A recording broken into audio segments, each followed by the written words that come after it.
Darkness. In the void, the voice of President Mike Pence. My fellow Americans, the past several months have been trying for us all. As your president, I have made several decisions that I see now were what can be generously described as war crimes. Undulating shapes, the COVID virus flowing through the bloodstream. I ask now that all Republican members who enabled me and my dangerous regime to resign in disgrace. Take a long, hard look at yourselves. You disgust me. Sound effects, the muffled sounds of chaos, people crying, glass breaking, furniture being upturned. I'm a sad excuse for a human being. I am a disgrace to the American people and to the office of the presidency. I will drive my car into the ocean, never to be seen again. Poo-poo pee-pee, I'm a tiny baby man. Title, The Covid Contingency. Interior, Capitol Office, evening. Anthony Blake, late 20s, a wiry, neurotic, high-level congressional staffer, sits at his desk, staring slack-jawed at the TV tuned to Fox News. Around Anthony, everyone else is frozen, watching in disbelief. Super, July 2020. No. Goodbye forever, and hey, may God bless America. The footage cuts back to Tucker Carlson, who is sobbing. No. A moment. Then, another staffer hurls a chair at the TV, shattering it. The other staffers leap into manic action, purging hard drives, shredding documents, and loud wailing. Interior, Capitol hallway, moments later. Anthony bolts down the hallway, shoving past sobbing congressmen and staffers. He leaps over a burning pile of documents in the middle of the hall, whizzing past Ted Cruz, slamming his head repeatedly into the wall. He runs past Matt Gaetz' office, the door wide open. The congressman has a loaded gun in his mouth and tears streaming down his face. Anthony keeps running. Gunshot. Anthony skids to a halt in front of a door. The placard reads, Senator Lastname. He takes a moment to compose himself, fixes his hair, tightens his tie, zips his fly. Interior, Senator Lastname's office. The luxurious office of Senator Lady Lastname, early 30s, a career politician with more sound bites than morals. She is facing a large window overlooking the Capitol grounds, her right hand on an old Bible held by Chief Justice John Roberts. This is an emergency inauguration. Preserve, protect, and defend the Constitution of the United States. Congratulations, Madam President. Justice Roberts seems unsure of how to shake a woman's hand and resorts to a simple fist bump. He exits, awkwardly. President Lastname takes in the view. Anthony watches her. Well, I can't say this is exactly how I pictured my inauguration would go. She turns around, beaming. Congratulations, ma'am. And congratulations to you, Mr. Vice President.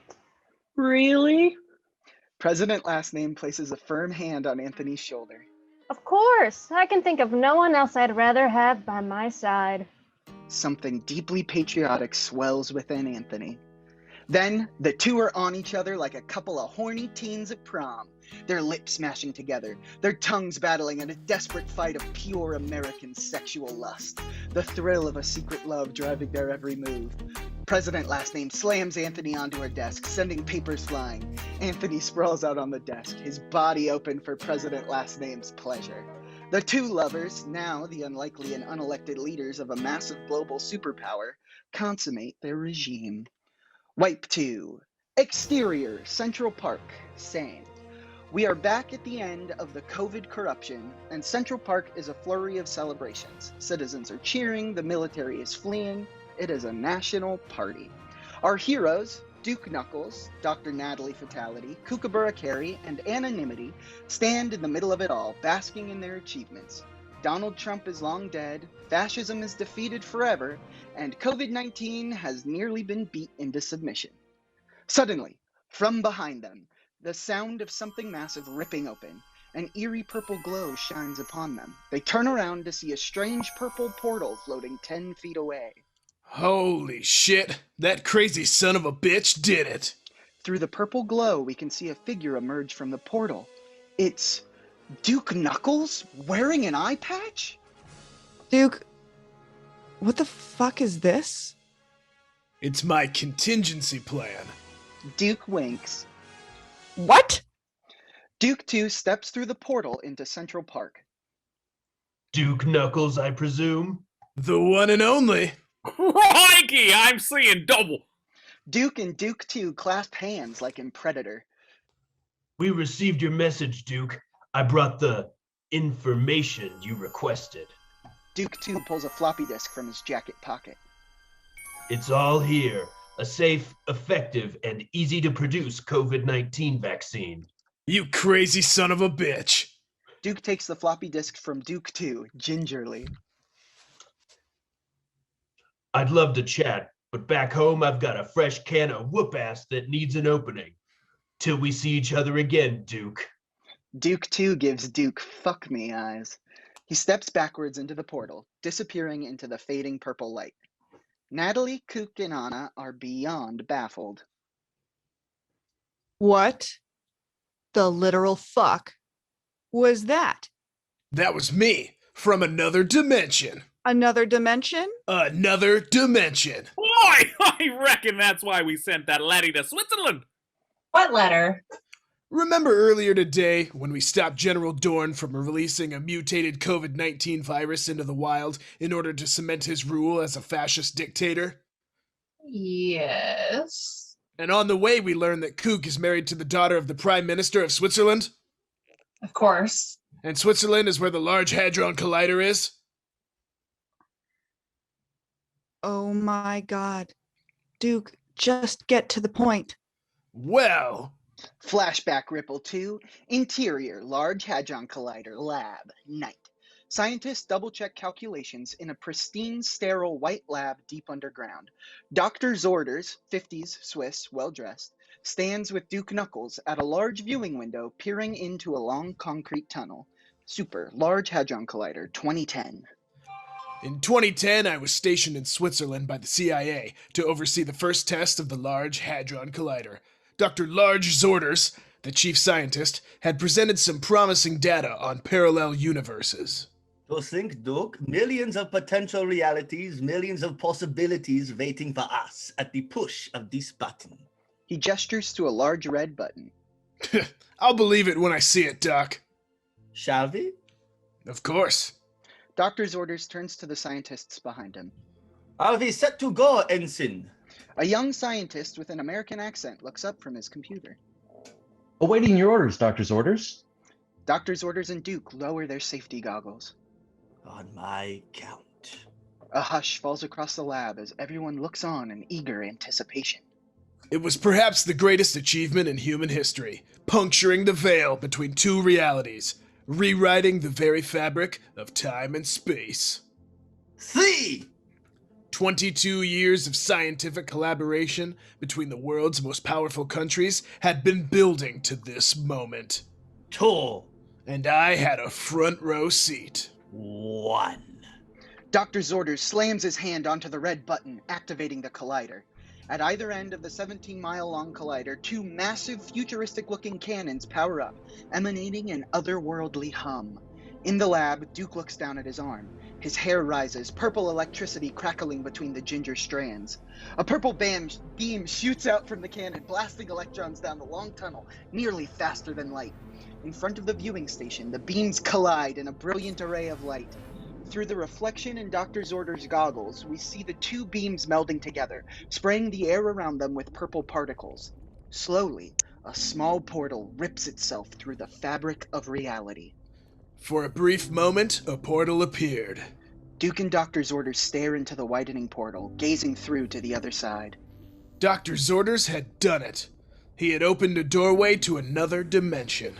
Similar, yet different. Familiar, yet strange. Behind Duke and Dr. Zorders, the other scientists rise, staring in awe at the widening portal. What did you see? On the other side? Duke, mouth agape, stares into the portal. He places a hand on the viewing glass. It was me. Through the portal, Duke 2 and Dr. Zorders 2 stare at their alternate selves. Duke 2 raises his hand to mirror Duke. A different Duke Knuckles, in a different Switzerland. Two Dukes, two versions of who I am, who we are, and who we could have been. Back to Central Park. Fuck me dead! What happened next? I I'm not sure. Back to the Large Hadron Collider. The portal grows larger. Tendrils of purple energy lash at the viewing window, cracking the glass. Sirens blare. The scientists spring into action. We're overloading the grid. No, don't shut it down yet. We're so close.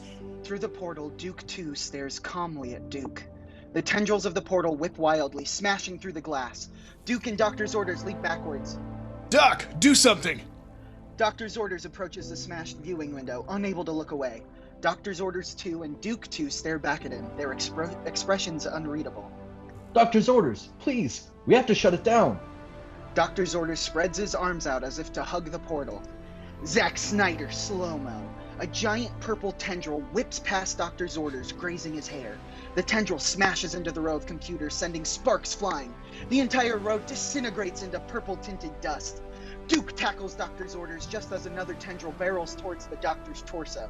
The two men slam into the ground, tumbling through broken glass. The tendril zooms forward, colliding directly into the young scientist's chest. The tendril phases into his body, corrupting his veins, filling his eyes with a dark purple glow. The young scientist cries out in agony, the tendril lifting him several feet into the air. His flesh burns away, his muscles rip apart, and finally his skeleton is obliterated by the mysterious energy of the portal. Doctor's Orders and Duke watch, frozen in horror. Shut it down, Doctor's Orders. That's an order. No, it has to work. Doctor's Orders crawls across the floor. More tendrils whip above him, obliterating everything they come into contact with. He reaches the overturned computer station, stretching to press the Hadron Collider's on button. Now! Do it now! Doctor's Orders stretches his arm a little further to another large red button labeled Reset. He presses it, and a bright white light consumes everything. For a moment, I had an intense feeling of dread, as if something catastrophic had happened. The lab is pristine again, and the portal is just beginning to open. Duke looks around, confused but unsure. Doctor's Orders is grinning, a wild look in his eyes. Power down, Ensign. The young scientist nods, entering a command into his computer. He too seems a bit shaken. Doctor's Orders shakes Duke's hand aggressively. A complete success, far surpassing the simulation. Duke notices a strange silver bracelet on Doctor's Orders' right wrist. Flashback ripple to Central Park. Why have I never heard about this? The project became Ultra Platinum Double Top Secret by order of the United Nations. Doctor's Orders was allowed to continue his work, but no one would ever know that out there, betwixt the quarks and atoms of reality, the multiverse is real. And the other Duke? Whenever Doctor's Orders fires up the Hadron Collider, we exchange messages. It's always good to have friends in unexpected places. Okay, so parallel universe you already had the COVID vaccine somehow and you asked him to just give it to you? Yep. Doesn't that violate some sort of non-interference rule or something? Yep. Though, when have I ever been one to strictly follow the rules? Bloody oath, mate! Cook cheers with a fresh can of Foster's beer. Right. So, what's the next mission? Whose ass are we kicking next? Whoa, calm down, Natalie. For once, I think we're out of asses to kick. Oh, you're no fun. I mean, we did it, right? We uncovered the COVID conspiracy. We stopped Donald Trump and his accidental pandemic. We beat Dorn and his dastardly plan for complete and total COVID corruption. And thanks to my contingency plan, we have the vaccine. It's true. They've done it. There are no more adventures to be had. Take this. Finish the work you and Justin Case started. Duke hands Natalie the floppy disk. She seems dejected. What? Nothing. You're right, I guess. I guess we're done here. An awkward silence.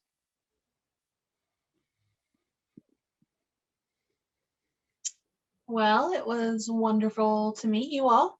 Righto! And if some drongos ever start to and if some drongos ever start to fuck right, okay, that accent's gone. And if some drongos ever start to cause a ruckus, We'll be there. Huzzah! Huzzing! Yeah. Trust me, it's over. We get to return to our normal, average, unexciting lives. There's absolutely no way anything terrible will ever happen again, ever. Smash cut 2, news montage. ABC News. QAnon, the online conspiracy movement sweeping across America. Footage, 4chan message boards displaying Q drops and blurred out images of graphic violence, racist caricatures, and pornography. First appearing online in 2017 in the message boards of 4chan, the anonymous poster QAnon claims to be a high-level operative in the United States government. Q's followers research his messages, or Q drops, hunting for clues that will, in their view, root out pedophiles and Satanists in the world's governments. No longer constrained to the ones and zeros of the World Wide Web, QAnon has made the leap IRL. Super, September 2020. Footage, QAnon rally. Dozens of angry white people on the national lawn. The attendees are wearing Make America Great Again hats, shirts with large Qs emblazoned on the front, and holding signs with slogans like Where we go one, we go all, hashtag Save Our Children, and Q is my daddy. Q is exposing the truth. He's a brave patriot standing up to the corruption in Washington. He's reporting the things that the fake news media is covering up. MSNBC. Chris Hayes is interviewing congressional candidate Margarine Tater Greed, a gun-fucking billionaire harpy. You are trying to cancel me, Chris. Margarine, no one is canceling you. You're literally on national television right now. Cancel culture! No, cancel culture. You Democrats, or should I say Demon-crats, are killing babies, Chris. They are harvesting their blood for the sick rituals. It's all right here. She holds up her iPad showing the latest Q drop on 4chan. Q posted this today. The preservation of the elite must be removed. Hillary Clinton and her dirty Soros money are stealing kids from restaurants across America. Beware, patriots. Follow the breadcrumbs. See? If Q is posting about it, then it must be true. Margarine scrolls further down the board, showing an uncensored photo of an anime girl bent over, exposing her entire vaginal region. You can basically see up inside her. Oh my god. Can we please cut away? You can't cancel the truth, Chris. This is censorship, you queer little... Margarine's feed cuts out. CNN. Wolf Blitzer moderates a panel discussion on QAnon. Every pundit is laughing except for an attractive millennial reporter.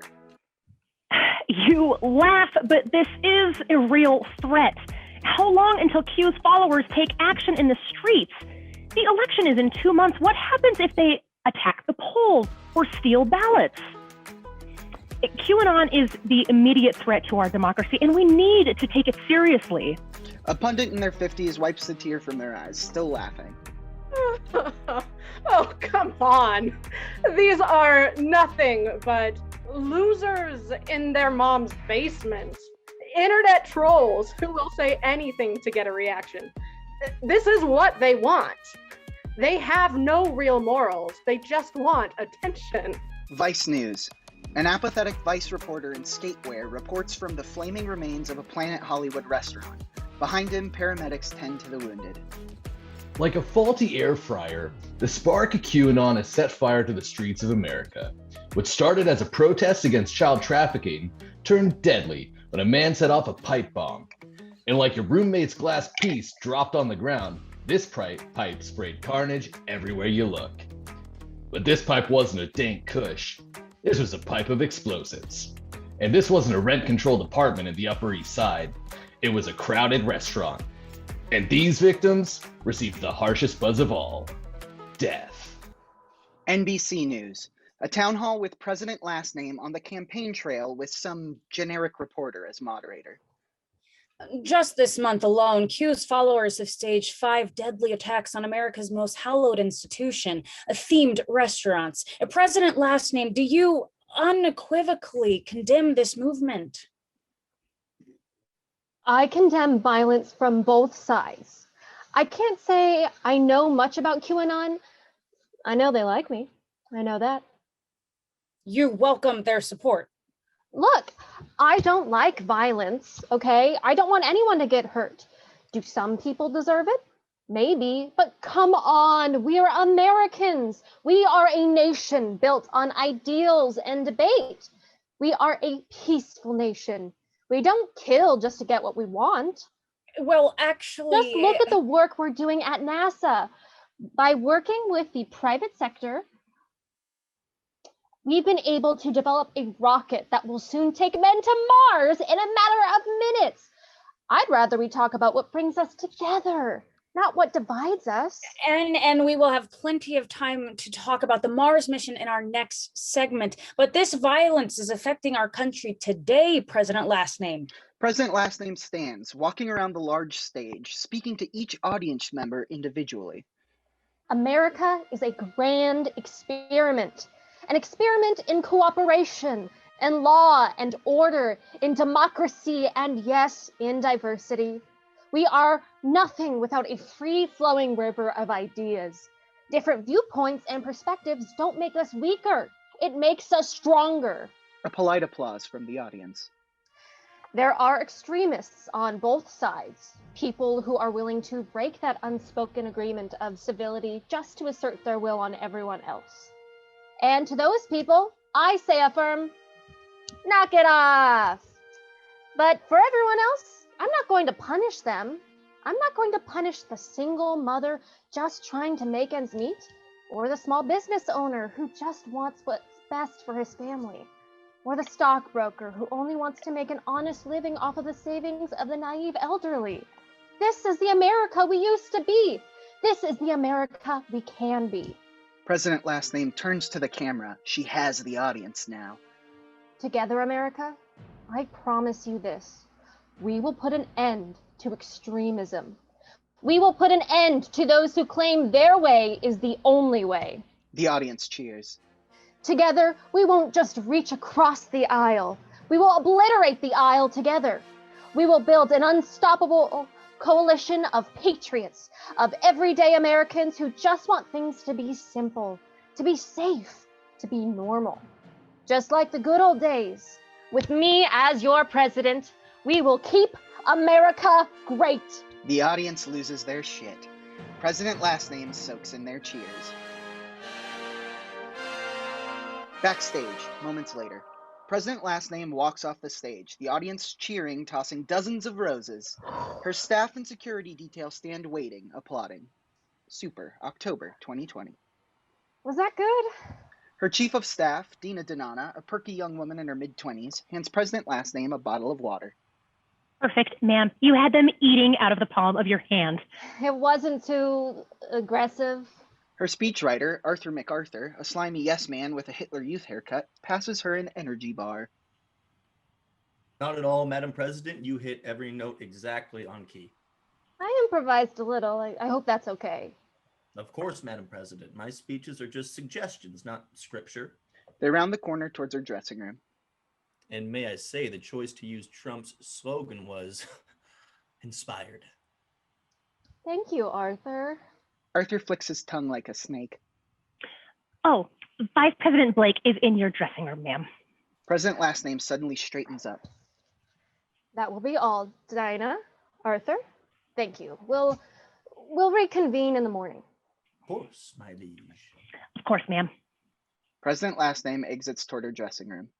Dina and Arthur look to each other. Dina smiles conspiratorially. Arthur returns the grin, his eyelids blinking sideways like a reptile. Interior, dressing room. Anthony sits in President Lastname's room watching the live feed on the TV, sipping from a glass of champagne. The bottle beside him is nearly empty. You were perfection personified. From you, that means the world. Anthony stands. The two approach each other. You posted about you. Oh, did he? Anthony reads from his phone. President Lady Lastname has shown her true colors tonight. She is a red-blooded patriot through and through, the only real American worthy to lead the free world. That's high praise. Anthony finishes his glass of champagne. He leans in and Lady gently kisses him. She steps away. We can't lose, Anthony. I'll make sure of it. What do you mean? You'll see. In time, they'll all see. President Lastname sits at the makeup station. She rummages through her bag. I'm tired of this gridlock. The bickering, the fighting. Congress doesn't actually want to do anything. They've forgotten about their mission. They just want to argue and score cheap political points. Anthony stands behind her, rubbing her shoulders. I couldn't agree more, my love. Trump tried. Lord knows he tried. But even he cared more about his ego than actually getting anything done. Anthony kisses her neck. Of course, my love. President Lastname pulls out a small baggie and dumps a large pile of cocaine onto the makeup table. She flicks open a pocket knife, cutting the white powder into several lines. We need a strong leader, a powerful leader. Trump was all talk, but no action. Anthony pulls out a $100 bill and rolls it into a tube. Pence was weak. He knew politics, but he didn't know people. She gestures to the lines. After you. Anthony leans in and snorts two in quick succession. Dorn. Well, he didn't want to play by the rules. He just wanted to burn it all down with no plan to rebuild. Anthony stands up, sniffing. He wipes his nose and hands President Lastname the rolled up hundo. And look what it got him. Blown up by a former CIA agent. Defeated by a doctor, taken down by a firefighter and journalist. Humiliated by an Australian. Exactly! Americans need a leader, somebody to see through the bullshit, to give what people what they actually want, what they need, even if they don't know it. Someone to bring law to the lawless. Americans need rules. They need guidelines. President Lastname leans in and snorts two lines quickly. You don't need rules. You don't need guidelines. I'm not an American. She snorts the final line. I'm the fucking president. Wipe 2. Interior, Natalie's office. Natalie, Kook, and Anna are gathered in Natalie's fancy office at the Center for Disease Control. She has been promoted to head of vaccinations. The blinds are closed, casting everything in sharp, smoky, noir lighting. All right. Tell me everything we have on Q. Newsmax has been running Q propaganda nearly 24/7. One American News Network isn't much better. Damn. So Q's support is growing. Like a joey in July. Yes, but they're too fractured right now. Q's got his fingers in basically every pie. Waspy suburban moms, military grandpas, run-of-the-mill white supremacists, bronies, and some of Hollywood's edgier douchebags. Damn. If he's found some way to unify that many demographics, there might be no stopping Q. Like a dingo with dynamite. Anna's phone chimes. Hold on, Q's just posted. Kook and Natalie's phones chime. Anna reads the Q drop. True patriots will be first in line for the COVID vaccine. Guess Q cares about COVID? Gather at the kingdom, hunt for the keystone. What's that mean? Kingdom? No. Q couldn't possibly know. The deep state can't stop science.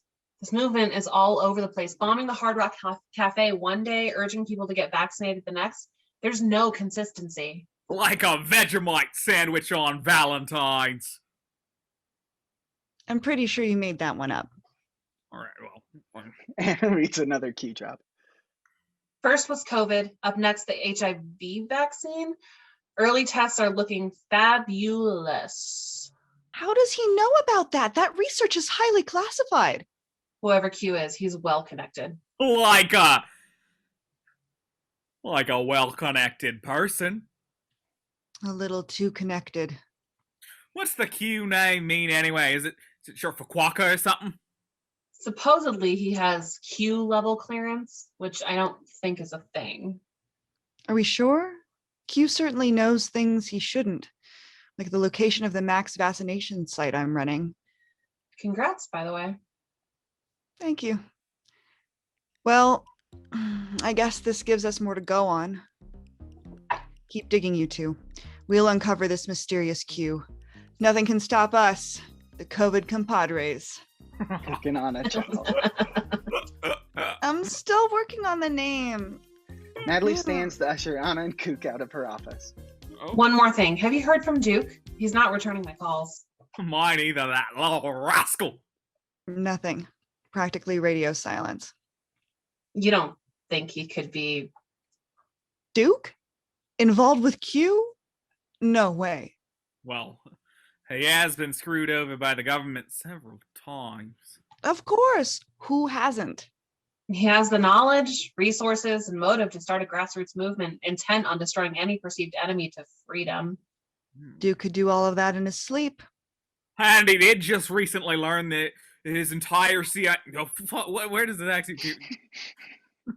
Crikey! And he did just recently learn that his entire CIA career was a lie, that he had been manipulated to carry out terroristic acts all in the name of the American colonialism.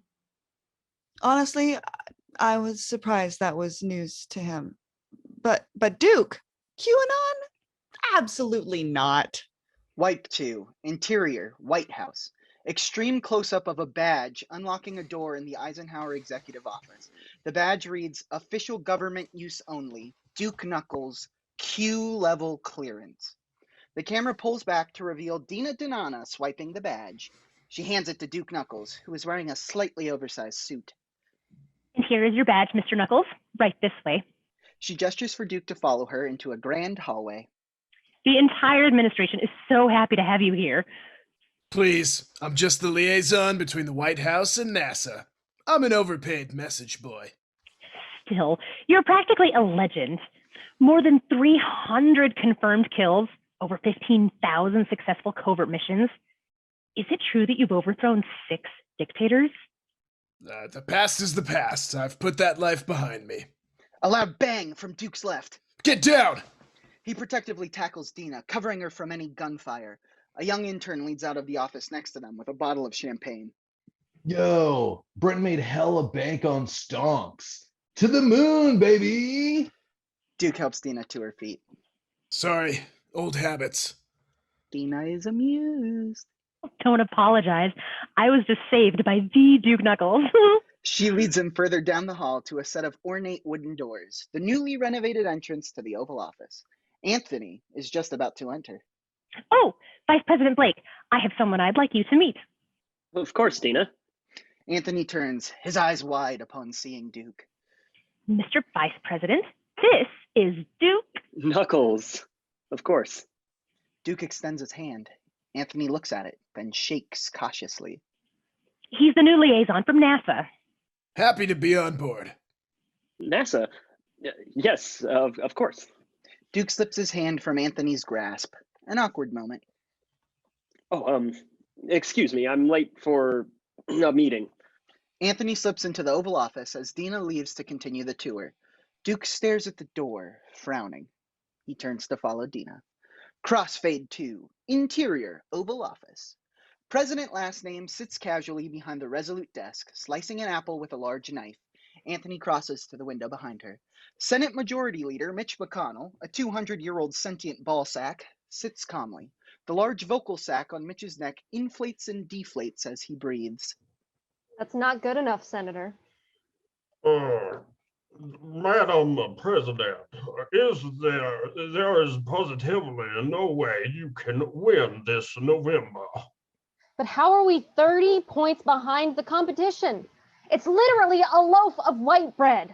She gestures to the TV. A loaf of white bread is being interviewed by Oprah. The chyron at the bottom of the screen reads, Presidential hopeful white bread said head fed led wipe of Ted shed in widespread med bed. The election is 2 weeks away. We're doing everything we can, but it seems the folks really want to vote by mail. You simply don't have the support. We shall see. Just be thankful you're even in office today, lady. Lady stops slicing the apple, stabbing the knife into the historic wooden desk. Excuse me? Did you really think you could slip an amendment to the line of succession past me? His neck sack inflates aggressively. I found what you did, tucked away in the margins of an obscure bill to provide clean water to Americans, or fucking whatever. Lady smiles, pulling her knife from the desk. Somehow a no-name senator is president with a little boy toy twink as second in command. First off, That's President No Name to you. Secondly, she has a last name. Its last name. Thirdly, you can't prove it was us. And fourthly, let's say you can prove it, huh? What's your end game here? You need us just as much as we need you. Mitch's neck sack deflates. No more secret deliveries late at night. No more transfusions keeping you young and virile.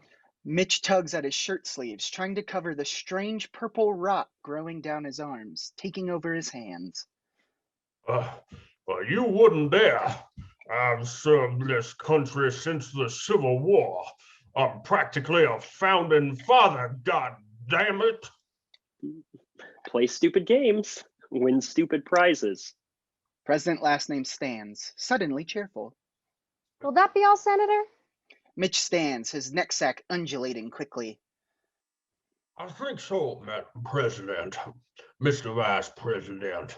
It's been a pleasure working with you, even for your brief term in office. Mitch extends his hand. Lady glances at it, then sits back in her chair. Mitch goes to leave. Oh, Senator, don't forget to get your vaccine. Wouldn't want you getting COVID, would we? Mitch considers Anthony. He exits. Wipe 2. Interior, Buckingham Palace. Queen Elizabeth sits in her royal throne, about to receive the vaccine on live TV. Prince Philip sits in a smaller throne beside her, comatose and drooling. With this simple shot, may we enter a new chapter of international peace and cooperation. A woman in a World War II-era nurse's uniform holds the vaccine syringe aloft. And now, for all mankind, let us put this dark chapter of history behind us. The nurse injects the vaccine into the Queen. Simple, painless prick, and we move forward into a bright future. We dream again, we hope again, we move onward together, hand in hand in this great journey of life. Happier days are here. I have faith that we shall emerge from this pandemic a happier, healthier global community.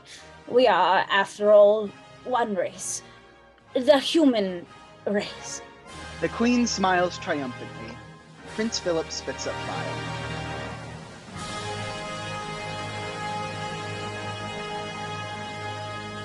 Exterior, Disneyland parking lot, day. The massive parking lot of Disneyland has been transformed into one of the largest vaccination sites in the entire United States. The crowd winds through a maze of awnings. The National Guard keeps things sane, civil, and highly efficient. Super, November 2020. Throughout the line, costume Disney characters entertain the crowd.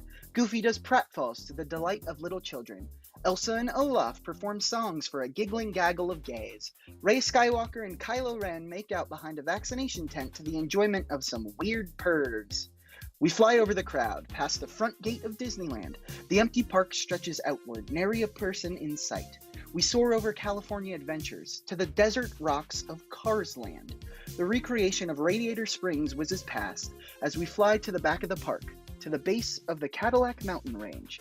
Majestic rock formations resembling Cadillac tail fins stretching up to the sky.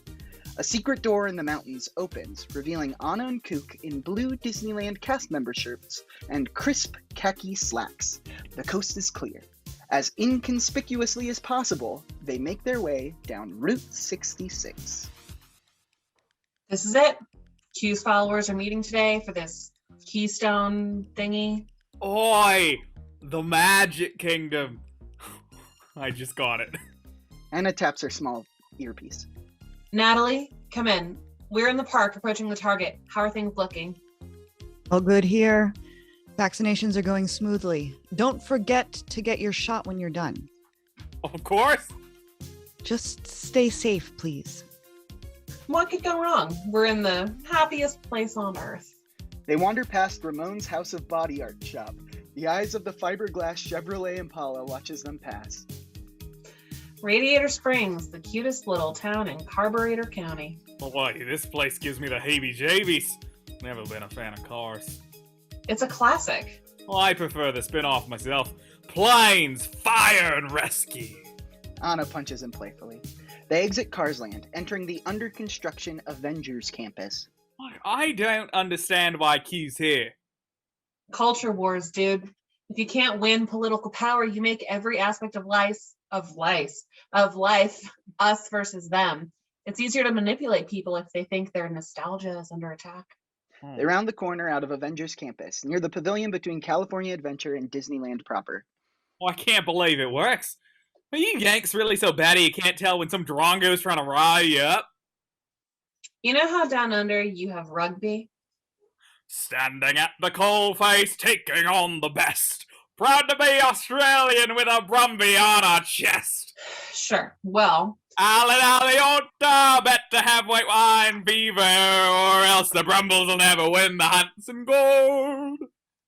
Anyways, you guys have sports.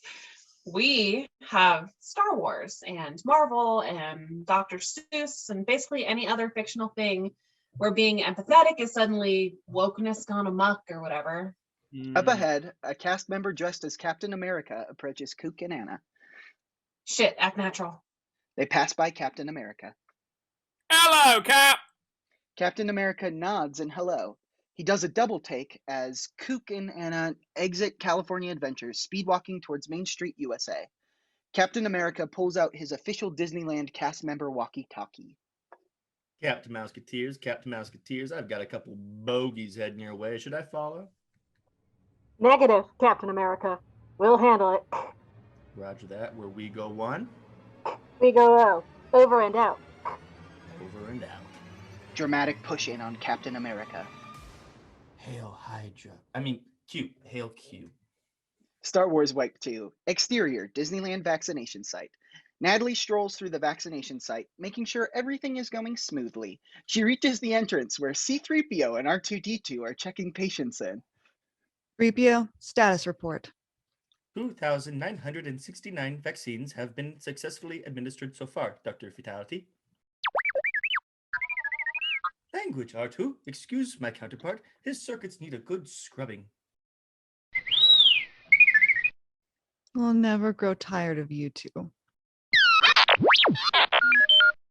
Natalie looks out to the crowd. She spots 3 burly cast members rushing into the park. They flash the OK symbol at to the National Guard member at the entrance, who ushers them in. I have a bad feeling about this. I'll be right back. Natalie heads to the park entrance, placing her clipboard on top of R2-D2's domed head. Honestly, I don't know why I put up with you. Star Wars Wipe 2. Exterior, Main Street, USA.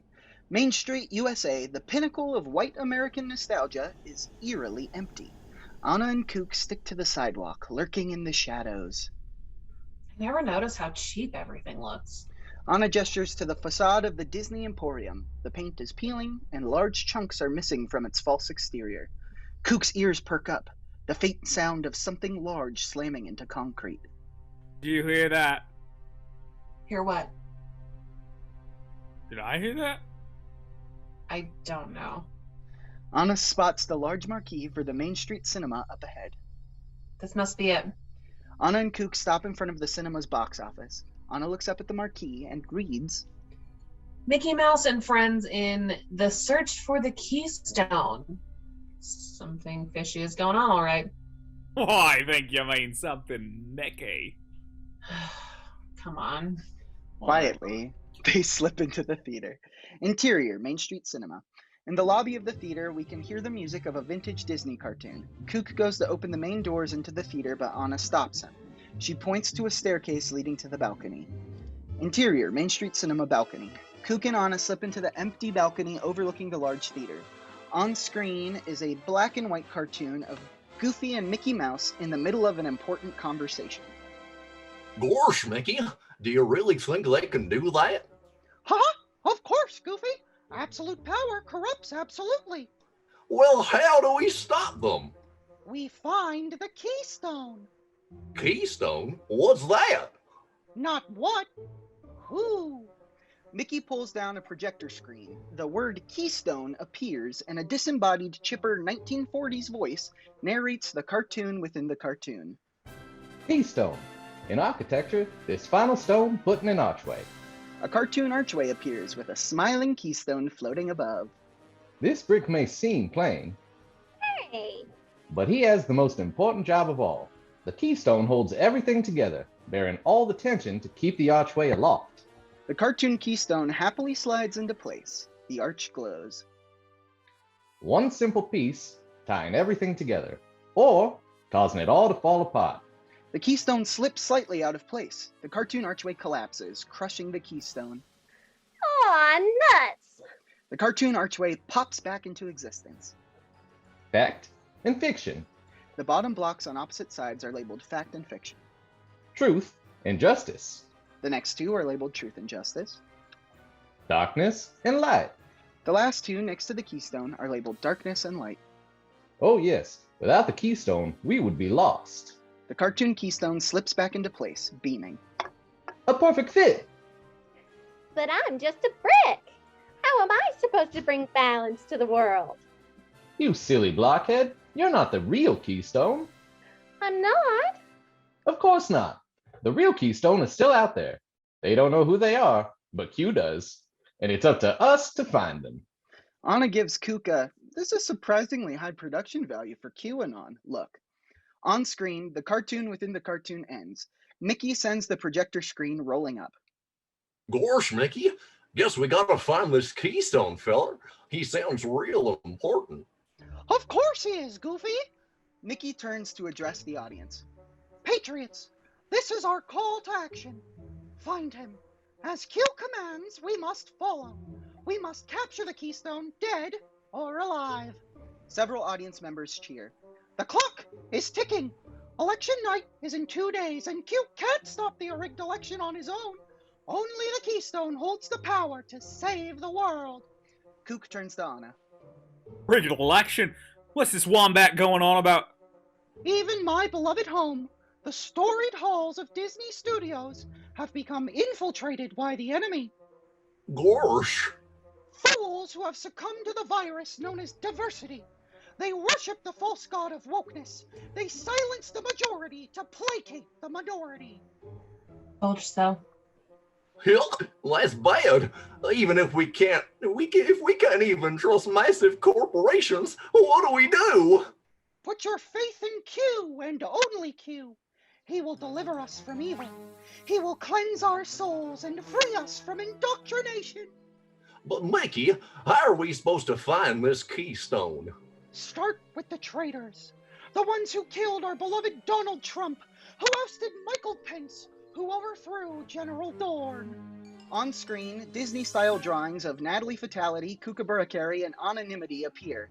Grotesque, menacing, and coming soon to a Disney Plus original series. Boy, these are full-blown fascists, and they're after us! Shit, Kook, what do we have gotten ourselves into? In the audience, a cast member dressed as Peter Pan shouts out, Hey, that's Dr. Natalie Fatality. She's right outside. We should get her. On screen, Goofy points to the caricature of Natalie. Gosh, didn't she give us the COVID vaccine? And for that, we are eternally grateful. Q has asked her life be spared, but the others must be captured alive or dead. Why don't we just kill her now? Silence! We strike if she becomes suspicious. For now, we keep our enemies close.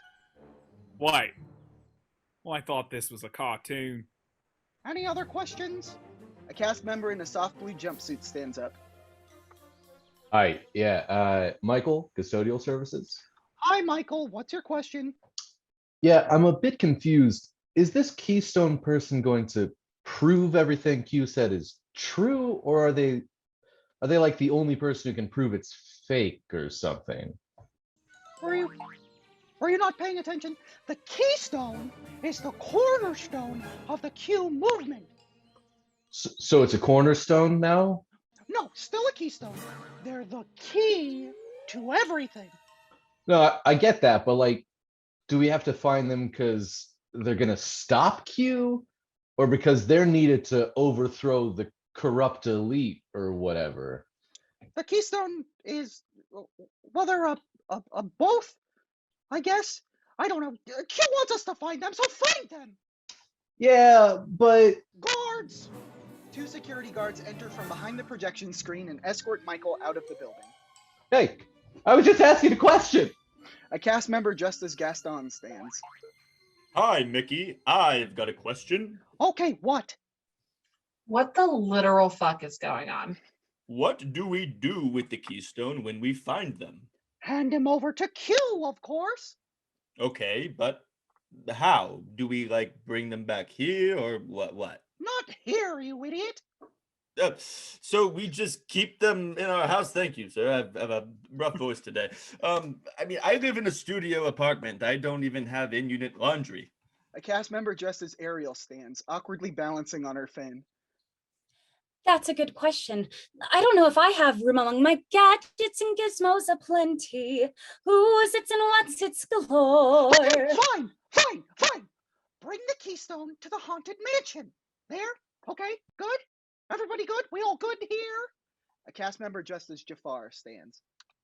Actually, one more thing. Mickey pulls out a gun and shoots the cast member. The cartoon bullet pierces through the screen, hitting Jafar square between the eyes.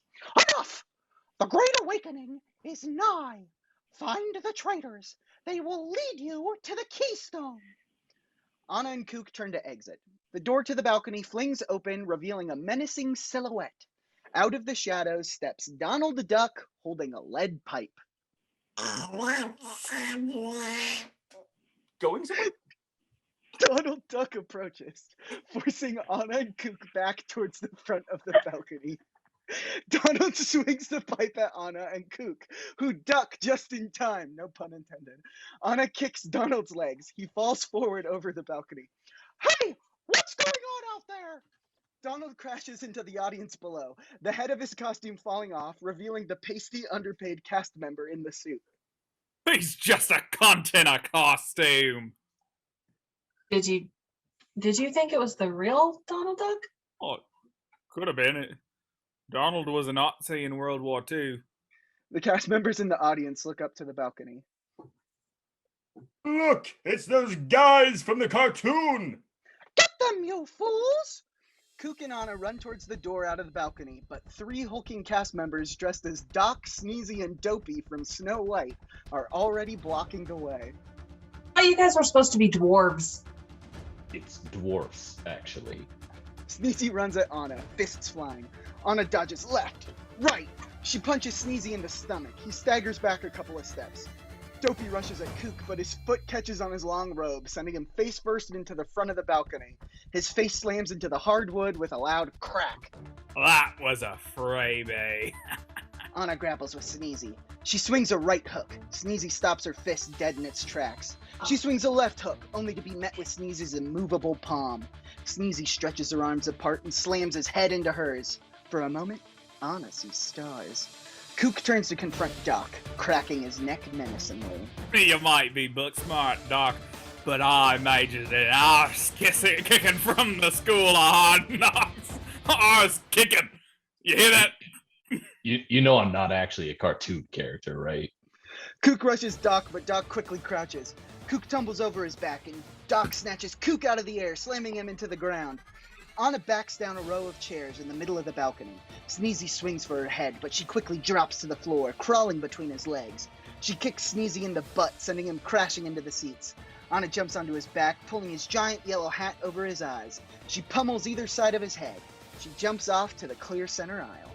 Kook, flat on his back, rolls to the side just as Doc brings his right fist towards his face. Kook does that cool thing where he flips up from the ground by kicking both legs real good. Anna and Kook are back to back in the center aisle. Doc blocks the exit to the lobby, and Sneezy is fixing his hat, approaching from the right. Yes, they will lead us to the Keystone! Suddenly, a commotion below them. What is that? Someone tell me what's going on! In the audience below, Gaston is thrown into the projection screen, puncturing a hole through Mickey Mouse's oversized face. The projector cuts out. Another cast member staggers backwards towards the front of the theater, their nose broken.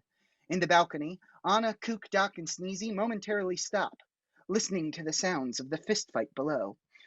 More cast members are tossed from the theater. Anna glances over the balcony to see Peter Pan scramble over the rows of seats. Retreat! Retreat! He rushes to the emergency exit, only to find the doors locked. Doc and Sneezy have Anna and Kook backed against the edge of the balcony. Kook glances down to see Natalie step over the crumpled body of Jafar. Grandpa, it's Natalie! Oh, hey, Kook. Is Anna with you? Doc and Sneezy share a look. Through their oversized costume heads, we can tell the cast members inside are nervous. Yep, just finishing up some business, then we'll be right there. I'm in no rush. Natalie sits in one of the theater seats. Anna turns back to the dwarves. Shall we? Simultaneously, Doc and Sneezy raise their hands and surrender. Kook and Anna don't care. They rush the dwarfs. Anna grabs Sneezy by his collar, spinning him towards the front of the balcony. Kook mirrors her moves with Doc. They toss the dwarfs over the balcony, Doc and Sneezy's spines snapping with a sickening crunch on the seats below. Kook and Anna leap down, landing softly on the bodies of the dwarfs. Natalie stands to help them off the dead Disney cast members. I thought this was supposed to be a recon mission. Natalie grabs Anna's hand, helping her down to the sticky theater floor. We were doomed from the start. Q's followers think we could be the Keystone, whatever that is. Yeah, I'm still unclear about that part. I'm defo not this Keystone thingy. But Q might think it's you. Reality doesn't matter to Q's followers. Whatever Q tells them is all the truth they need. But how's Q going to do this? How has he been able to con so many people?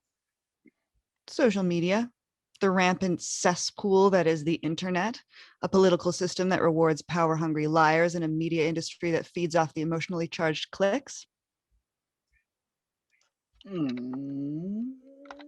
Exterior, Main Street, USA. The three cautiously leave the theater, back towards the main entrance. Just as they are about to round the backside of the train station marking the park's entrance, a swarm of cast members dressed as green army men from Toy Story swarm in, surrounding the three. Shit. The green army men encircle Kook, Anna, and Natalie. What do we do? Fight our way out? They've got us outnumbered, 10-1. Double shit. The green army men move slightly, allowing Mickey Mouse to join their ranks. Huh? Hi there! He reaches into his shorts pocket, pulling out 2 tasers. To all who come to this happy place. Mickey fires the tasers. Natalie, Anna, and Kook seize as electricity courses through their bodies. Welcome. The green army men close in on the three, still convulsing on the ground. Cut to black. Exterior, Tomorrowland, later. Natalie fades in and out of consciousness. She is on the back of a vehicle driving slowly through Disneyland. The sun is beginning to set, and she can just barely see the first stars shining in the night. The vehicle stops in front of Space Mountain. Oh, Space Mountain. I want to ride Space Mountain. A green army man slaps Anna across the face. Her head sags. Where are you taking us? The green army man raises his hand to slap Natalie, but Mickey grabs his arm. Mickey leans in close to Natalie. Though her vision is fading in and out, Natalie can almost see the person in the costume through the mesh of Mickey's mouth. Oh, Natalie Fatality. Always so inquisitive. Mickey grasps either side of Natalie's head, pulling her even closer. You don't recognize me, do you? Oh, sure I do. Roswell, the silly rabbit. Mickey releases Natalie. He pulls a walkie-talkie from his iconic red shorts. We have the three. Excellent work. The Keystone has been located. Wait for my signal. What should I do with them? Hold on to them. For now. We may yet need more soldiers for the great work to be completed. As you wish. Where we go one, we go all. As Natalie fades back into unconsciousness, she looks to the sky. Past the moon, in the twinkling tapestry of stars, she focuses on the red glow of Mars. Stay safe, Duke. Wherever you are. We zoom into the red orb in the night sky. As the celestial planet grows larger, we fizzle to Mars, a live feed of the Perseverance rover's external cameras. The serene red rocky surface is still. Then, a drone lowers a large dome into place. We pull back into the NASA control room. A large screen displays the live feed with scientific readouts scrolling by on either side. This late at night, the control room is just operating with a skeleton crew. Duke Knuckles stands at the back of the room, watching the screens. The door beeps open, and a slender man in a rumpled suit enters behind Duke. He is the spitting image of Dr. Justin Case, the deceased head of the World Health Organization and Duke Knuckles' best friend. He gently places a hand on Duke's shoulder. Duke jumps. Sorry, Duke. I didn't mean to startle you. It's fine, Dr. Time. I was just lost in thought. Please, Duke, we've known each other long enough. Call me Justin. I know. It just doesn't feel right. Justin looks at the Mars feed. Justin, too. My twin brother, Dr. Justin Case. Duke wipes a tear from his eye. Walk with me. Justin exits the control room. Duke takes one last look at Mars, then follows him out. Interior, NASA hallway. Duke and Justin walk the empty halls of NASA. Are you happy here, Duke? Of course. What sort of question is that?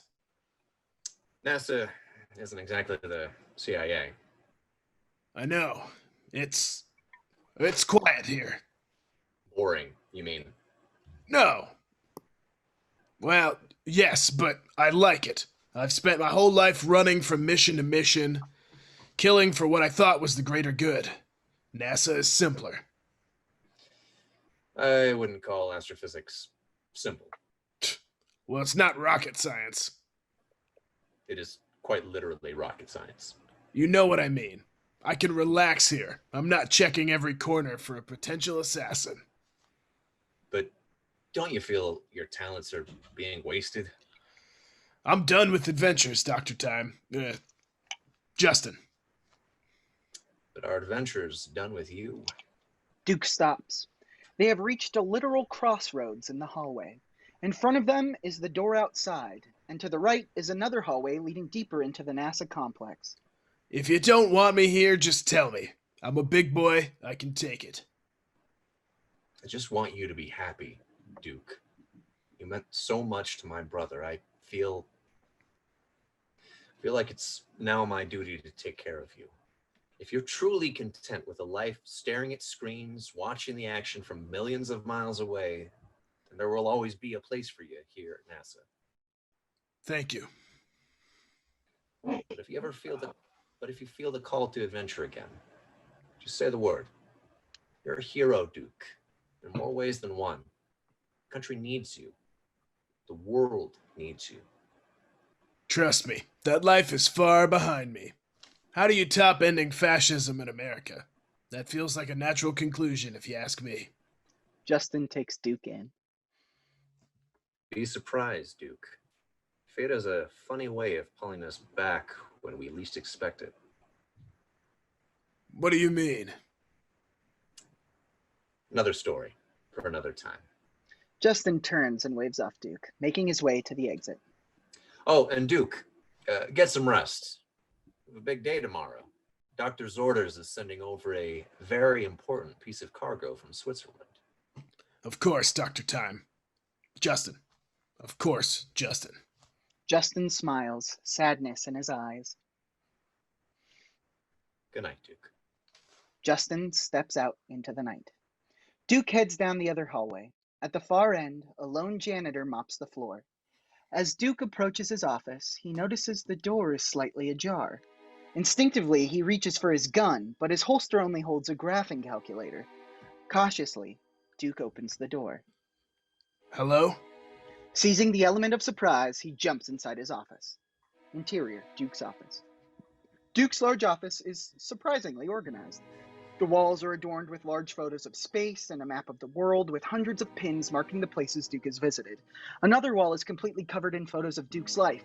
Duke shaking hands with Barack Obama, Duke and Kook windsurfing in Australia, Duke and Justin at the Berlin Wall, Duke and Lydia Bean standing in front of a Christmas tree wearing matching sweaters. Duke approaches his desk where a small box waits for him. On top is a card reading, "For Duke Knuckles." He carefully opens the box. Inside is a disc labeled, "Play Me." Duke pulls out the disc and puts it into his computer. A projection screen lowers from the ceiling, covering the wall of photos in front of him. Static. Then, A large Q forms from the noise. The footage cuts to a person wearing a gray hoodie, their face hidden in shadows, and their voice altered to sound deep and intimidating. Knuckles, at last we meet. Sort of. I've been following your career quite closely. The video cuts to security camera footage of a young Duke Knuckles training for the CIA. From the early days at Camp Peary. The footage cuts to Duke and Justin Case storming a compound in Gabswana. To your disastrous mission in Gabswana. On screen, Duke shoots an eye-patched man, his chest exploding violently. Simultaneously, Justin Case is shot by an unseen assailant, collapsing to the floor. Poor Dr. Case. The footage cuts to the interior of Trump Tower. Duke, Natalie, Anna, Jack Justice, Kook, and Justin are in the middle of a shootout with General Dorn's security team. Then, Justin is shot. He collapses again, and Duke rushes to him, cradling the dying Justin in his arms. Duke gasps. He didn't think anyone would ever get this footage. The shadowed, hooded figure reappears. I've been with you, Duke Knuckles, hiding in the shadows, waiting to strike until the perfect moment. The footage cuts to the Towns Creek New Year's celebration. On stage, may or may not, his wife, Mrs. Maynot, and Duke Knuckles watch a beautiful woman give a speech to the gathered townsfolk. Lydia. No. Lydia Bean, the New Year's queen. Your fiancé, and the first American casualty of COVID-19. On screen, in the crowd, a person in a dark hoodie makes their way to the front of the stage, coughing violently. Recognize anyone else? The coughing figure reaches the front of the audience. The footage digitally zooms in to highlight the figure coughing violently. A massive spray of phlegm flies directly into Lydia's open mouth. Yep. That's me. Duke leaps to his feet. You son of a bitch! Every joy, every triumph, every victory. I've been there. The footage shifts to Duke and Natalie's fight with Xi Jinping, the President of the People's Republic of China. I am the architect of all your pain, all your suffering. The footage cuts to Duke tied to a chair in the basement of the White House. A hulking goon zaps Duke with a cattle prod. I am every voice you have heard inside your head. Now Trump having a heart attack and keeling over as Duke and Natalie watch on. I am all-knowing, ever-present, omniscient. Now Duke confronting his father, General Dorn, on top of Gray's Peak. The Alpha, the Omega. On screen, Duke crushes his father's head with a large rock. I am Legion. I am inevitable. Now the hooded figure, arms raised triumphantly as fire rages behind him. I am QAnon! Duke can't control his rage. He slams his fist into the sturdy wooden desk. The surface splinters at every blow. You son of a bitch! You son of a bitch! The Great Awakening has come. The storm has risen. Every piece is precisely in place. The festering rot of this nation must be cleansed. I am Q, greatest of all patriots. Duke has lost control. He picks up his chair, throwing it at the screen. It crashes into the pictures on the wall. And you, Duke Knuckles, you are the keystone. Duke is suddenly thrown backwards in a blazing ball of white heat. A massive explosion rips through Duke's office, destroying everything in its path. Fade to black.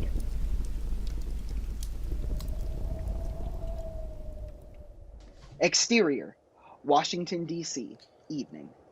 Duke wakes up in the middle of the street in Washington, D.C. Something bad has happened. Smashed cars fill the street. Ash clogs the air, and the buildings on either side are bombed out. The sky is a sickly yellow. Duke rises. The road stretches ahead to the U.S. Capitol. Half of the large marble dome is missing, and smoke billows from the top. A tattered American flag waves limply to solidify the symbolic imagery. Duke walks towards the Capitol, confused and shell-shocked. The sound of mashing flesh forces him to stop. He listens closer. Then, On a burned DC police car several yards ahead of him, Duke spots a hulking blob hunched on the hood of the car, in a stained straitjacket and tactical vest. Duke cautiously approaches. The disgusting sounds grow louder, and the figure becomes clearer. Duke is nearly beside the strange figure. It's a shaved, overweight bear? A decaying walrus? The revolting sounds stop. The figure has heard Duke's approach. We live in a society where honor is a distant memory. Isn't that right, Duke Knuckles? The figure turns to look at Duke. It is Donald Trump, with large globs of ketchup smearing outward from the corners of his mouth in a grotesque smile. No, it can't be. You're dead. I watched you die. Maybe. Or maybe we're both dead. Do you ever think of that? Trump holds up a half-eaten Big Mac. Hungry? I'm good. Suit yourself. Trump stuffs the rest of the Big Mac in his mouth, chewing loudly. Is that what this is? I died? Maybe. Maybe not. Who can say? Duke stands beside Trump, licking the burger juices off his fingers. Duke stares at the smoldering Capitol. What happened here? War. Big one. Huge. You caused it! Who, me? I'm just a real estate developer / steak salesman / author / reality star / mediocre grifter. I can't start a war. You were also president. I was? When? Where? Here. You won in 2016. I didn't win in 2016. I wasn't even nominated. That little scamp Ted Cruz stole it from me. You know, I heard his dad was the Zodiac killer, and he was so good at killing people that the government hired him to kill John F. Kennedy, but he was too much of a pussy to do it, and so they had to get this comedian guy to shoot Kennedy instead. My friend Roger Ailes told me that, and he ran a TV studio, so you know it's true. So, you were never president? Nope, never.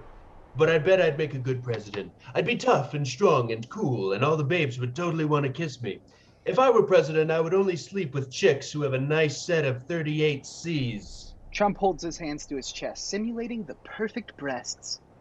Anything more than you can fit in your hand is a waste. There he is. That's the Trump I know. Duke assesses Trump, figures he's no threat, and takes a seat next to him. Me. President. America. Land of opportunity. Trump spreads his arms wide. Duke chuckles. Was I a good president? Not really. You locked kids in cages, colluded with a foreign government to seize power, stoked anger and hatred, let a deadly disease run rampant, rekindled the flames of white supremacy. Okay. Cozied up to dictators, rolled back civil rights, tanked the economy. All right, I get it. And got permanently banned from social media, which, honestly, is kind of impressive. You think I'm impressive? Duke rolls his eyes. Was my inauguration nice at least? I hope it was nice. I bet all the celebrities were there and they couldn't wait to get their picture taken with me. And Beyonce had to wait in line for 4 hours just to get a picture with me. But when she got in line, I didn't want to take a picture with her anyways because I've always thought Beyonce was a total bitch. I bet that's what happened. Is that what happened? No. An awkward moment. Hey, how did you know my name? You're Duke Knuckles. Everyone knows Duke Knuckles. Duke hops to his feet. Why does everybody know me? You know, it was so lonely before you came. I thought I was the last guy in Washington. But now I have a new best friend. Me and Duke Knuckles. The best friends gang. Banging hot babes day and night. Trump. Focus. Why does everyone here know me? You're Duke Knuckles. Conqueror of nations, Commander Supreme of the United Confederation of Q. Duke staggers back, Trump's words hitting him like fists. With great effort, Trump rises to his feet. He bows deeply. It is a privilege and honor, O exalted one. Trump bows too deeply and topples to the ground. He rolls onto his back like a beached whale. What the fuck are you talking about? Where am I? What happened here? You did, Duke. You led the great army of QAnon to victory. It's who you were born to be. Embrace your destiny. Duke backs away. He runs down the road towards the Capitol, away from Trump. Trump laughs, completely unhinged. Till we meet again, Duke Knuckles, in another life, another world, perhaps. Laughter reverberates in Duke's head, rattling his very soul. The laughter turns into a loud ringing until it is the only thing Duke can hear. Smash cut to interior hospital room. Duke startles awake in a hospital bed, a tube running into his nose and an IV in both arms. Dr. Just in Time rushes to Duke's side. Duke, thank God you're awake. Duke tries to get up. Justin, I had a dream. A vision, maybe. Don't move, please. You were blown out of a 3-story building. You're very concussed. Q, he attacked DC. A Trump was waiting for me. He said I did it. Duke struggles to get up, but Justin pushes him back down. I have to find Natalie and Kook. I have to warn them. Duke, calm down. You're not making any sense. Duke takes a deep breath. Q, he's the one who blew up NASA. He sent me a message. When the bomb went off, Q's planning something big, and I have to stop him. I was afraid this was Q's doing. Justin goes to the window in Duke's room and stares out pensively.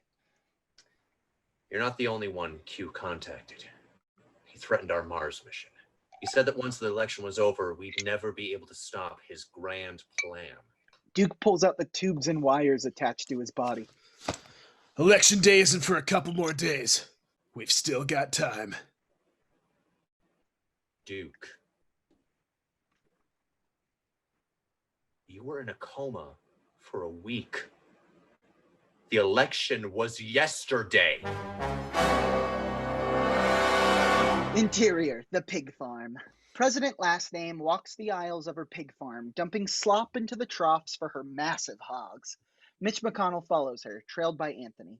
Super, November 4th, 2020. You put up a valiant fight, President Lastname, but it's over. You've lost. What about our fake mail-in ballots? Useless. It seems the American people would prefer a literal loaf of white bread to 4 more years of the Republican Party. Interior, hospital room. Duke sits on the edge of his bed. Oh, so Q's candidate lost. Everything should be good now, right? Not quite. Q's followers are refusing to accept defeat. If anything, loss has only made them stronger. Interior, the pig farm. Lady dumps the last bucket of slop into the trough. We have Congress at least, yes? No, ma'am. Somehow the Democrats were able to take that too. Lady leans down to pet one of her largest pigs tenderly. And all those dead people who were supposed to vote for us? Barely made a dent. Interior, hospital room. Duke sips a vanilla milkshake. So Q was completely defeated at the ballot? That means America's democratic institutions are stronger than ever. Not quite. Several congressional candidates won election by kowtowing to Q's most loyal followers. A couple Congress folks can't do much. On their own, sure. But Q has followers in every aspect of American life. Even Disney. Not Mickey Mouse. Anyone but Mickey. They've taken over Disneyland, Duke. But that's not all. Right before the bombing at NASA, Q took Dr. Natalie Fatality hostage. Interior, the pig farm. Anthony stands close behind Mitch. Lady still petting her humongo hog. I can't help but notice that you won your election, Mitch. Weren't you also projected to lose? Oh, well, some facts were easier to manipulate. I don't appreciate your tone, Mr. Blake. Vice President Blake. Not for long. What was it you said to me, Anthony? Play stupid games, win stupid prizes? President Lastname stands, sandwiching Mitch between herself and Anthony.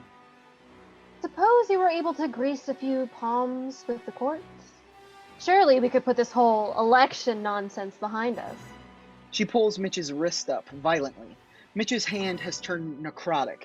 The deep rot has spread to his bones, turning his skin a revolting shade of deep purple. Mitch, it'd be a shame if someone were to cut off your supply. No more transfusions. No more injections. No more adrenochrome.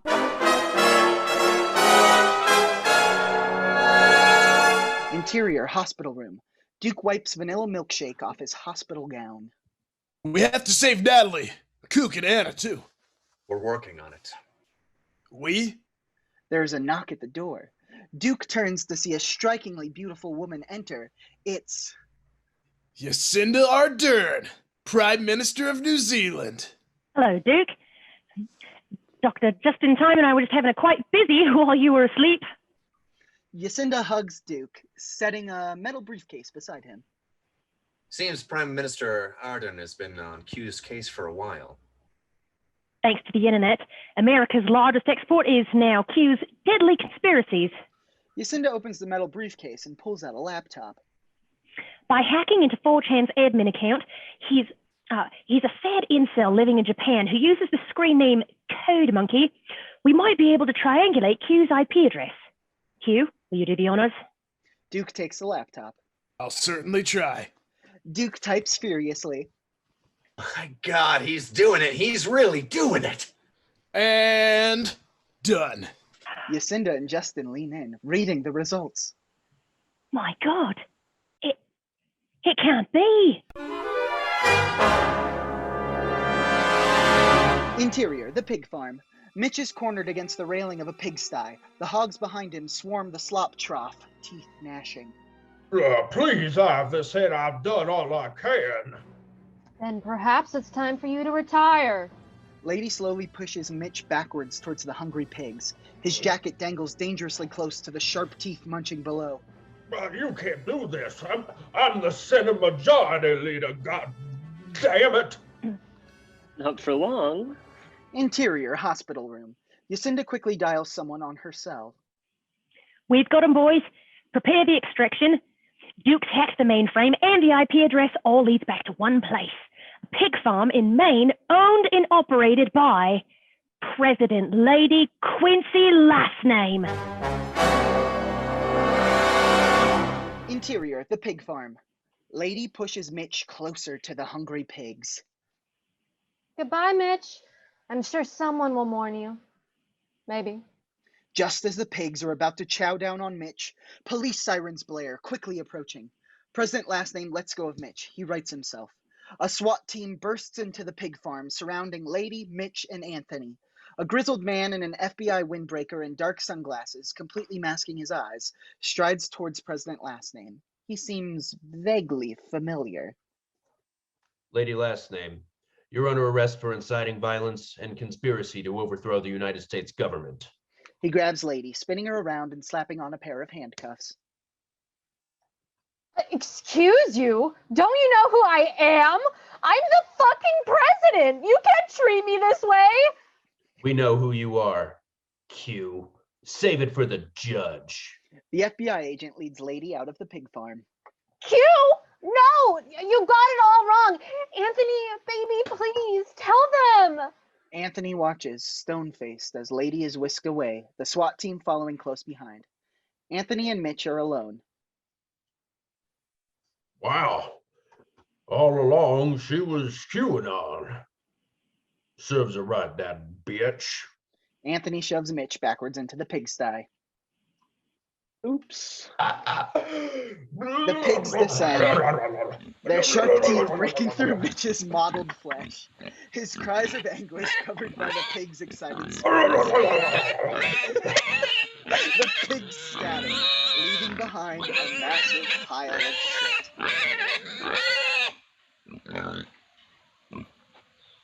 Interior hospital room. We got her. Lady Lastname is now in custody of the FBI. Fuck yeah. Q's been stopped. Forever. Congratulations, Jacinda. Please, without Duke, we never would have found her. She returns the laptop to the metal briefcase. Luckily, we won't have to resort to Plan B. Plan B?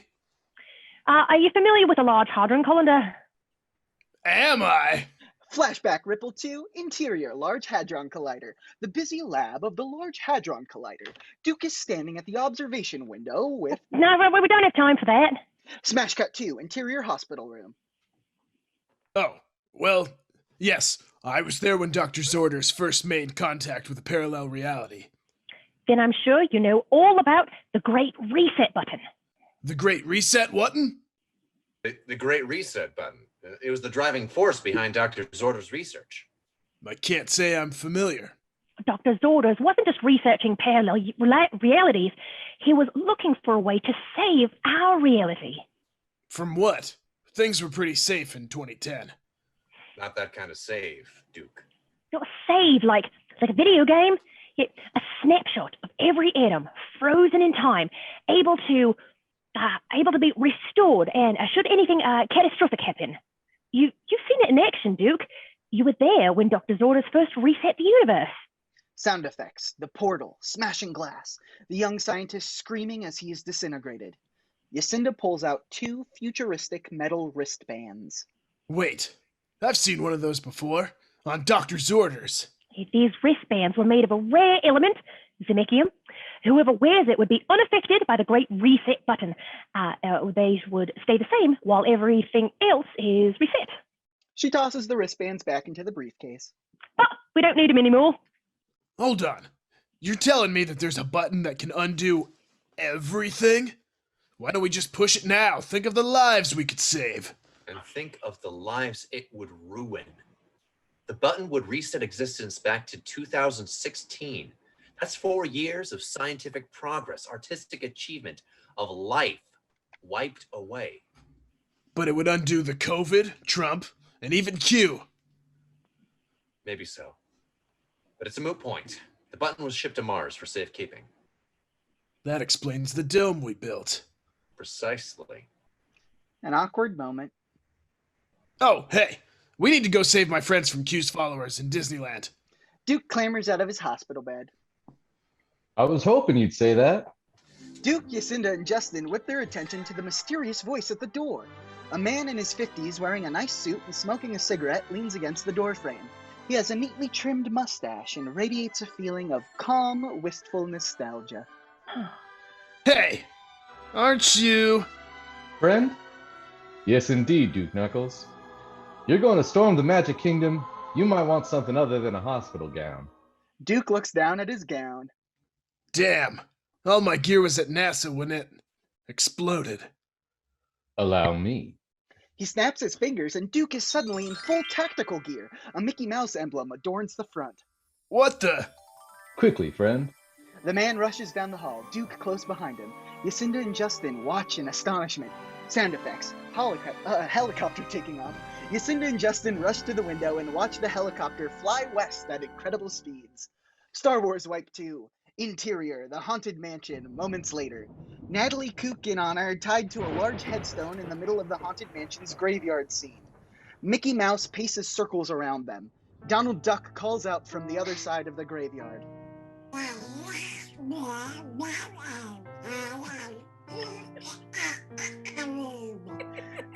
An explosion rattles the haunted mansion.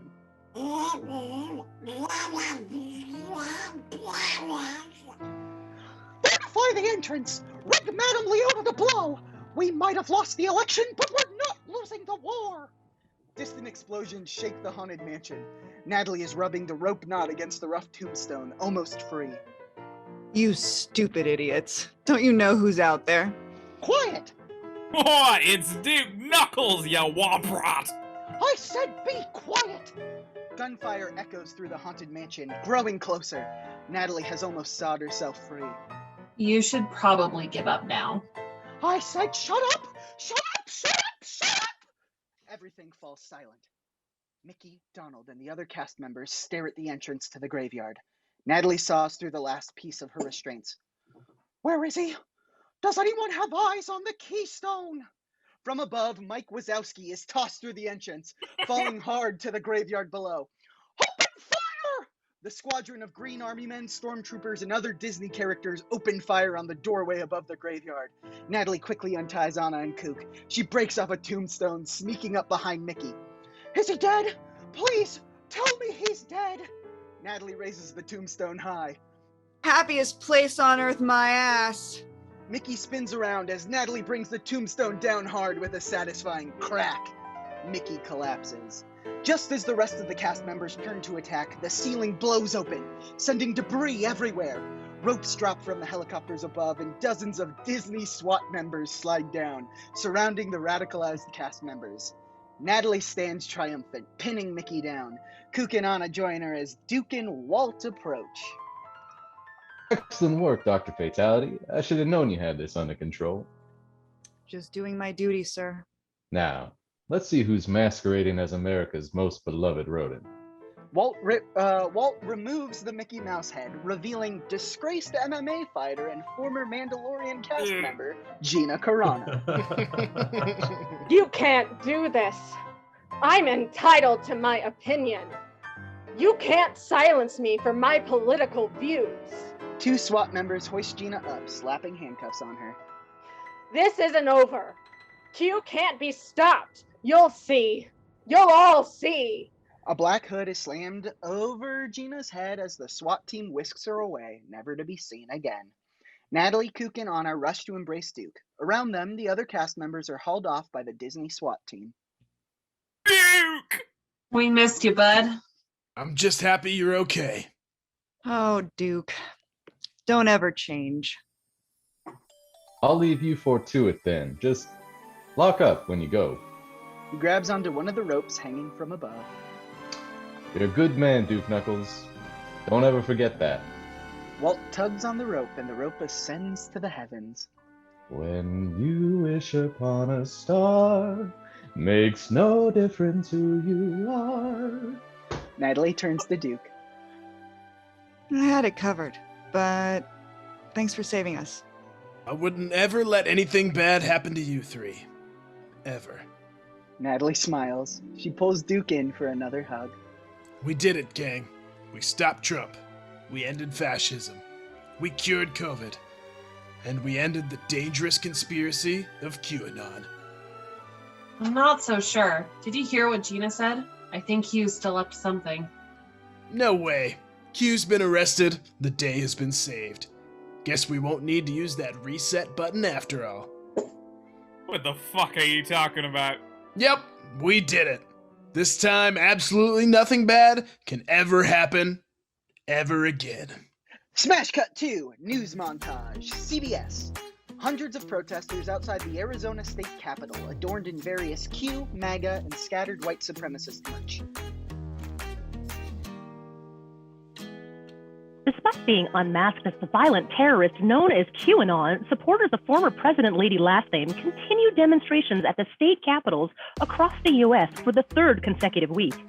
Footage, interview with a rally attendee in a t-shirt showing a cartoon vehicle running over protesters beneath the slogan, "All Lives Splatter." The irony is lost on them. What happened to President Lastname is a disgrace. The Democrats are framing her and trying to steal the election. We are out here demanding that the Electoral College stop the steal! Stop the steal! Stop the steal! The attendee turns to the crowd and dozens more voices join in the chant. President Anthony Blake has yet to concede electoral loss. Footage, Anthony at the podium in the White House press room. We won, plain and simple. I think our many lawsuits will make that clear very soon. There are a lot of irregularities in the voting records. I mean, look at this. He holds up a piece of paper. Selena Quintanilla Perez voted in Texas. Yeah, sure, from beyond the grave, maybe. Arthur MacArthur whispers into Anthony's ear. My mistake. It seems this Selena Quintanilla Perez is not the same Selena who won a Grammy in 1994. My sincerest Apologies to both Quintanilla Perez families. President Blake has filed more than 60 lawsuits alleging, among other things, voter fraud and outright falsified ballot totals. C-SPAN. President Blake's personal lawyer, Tutti Giuliani, a literal decaying corpse, addresses the Michigan Elections Board.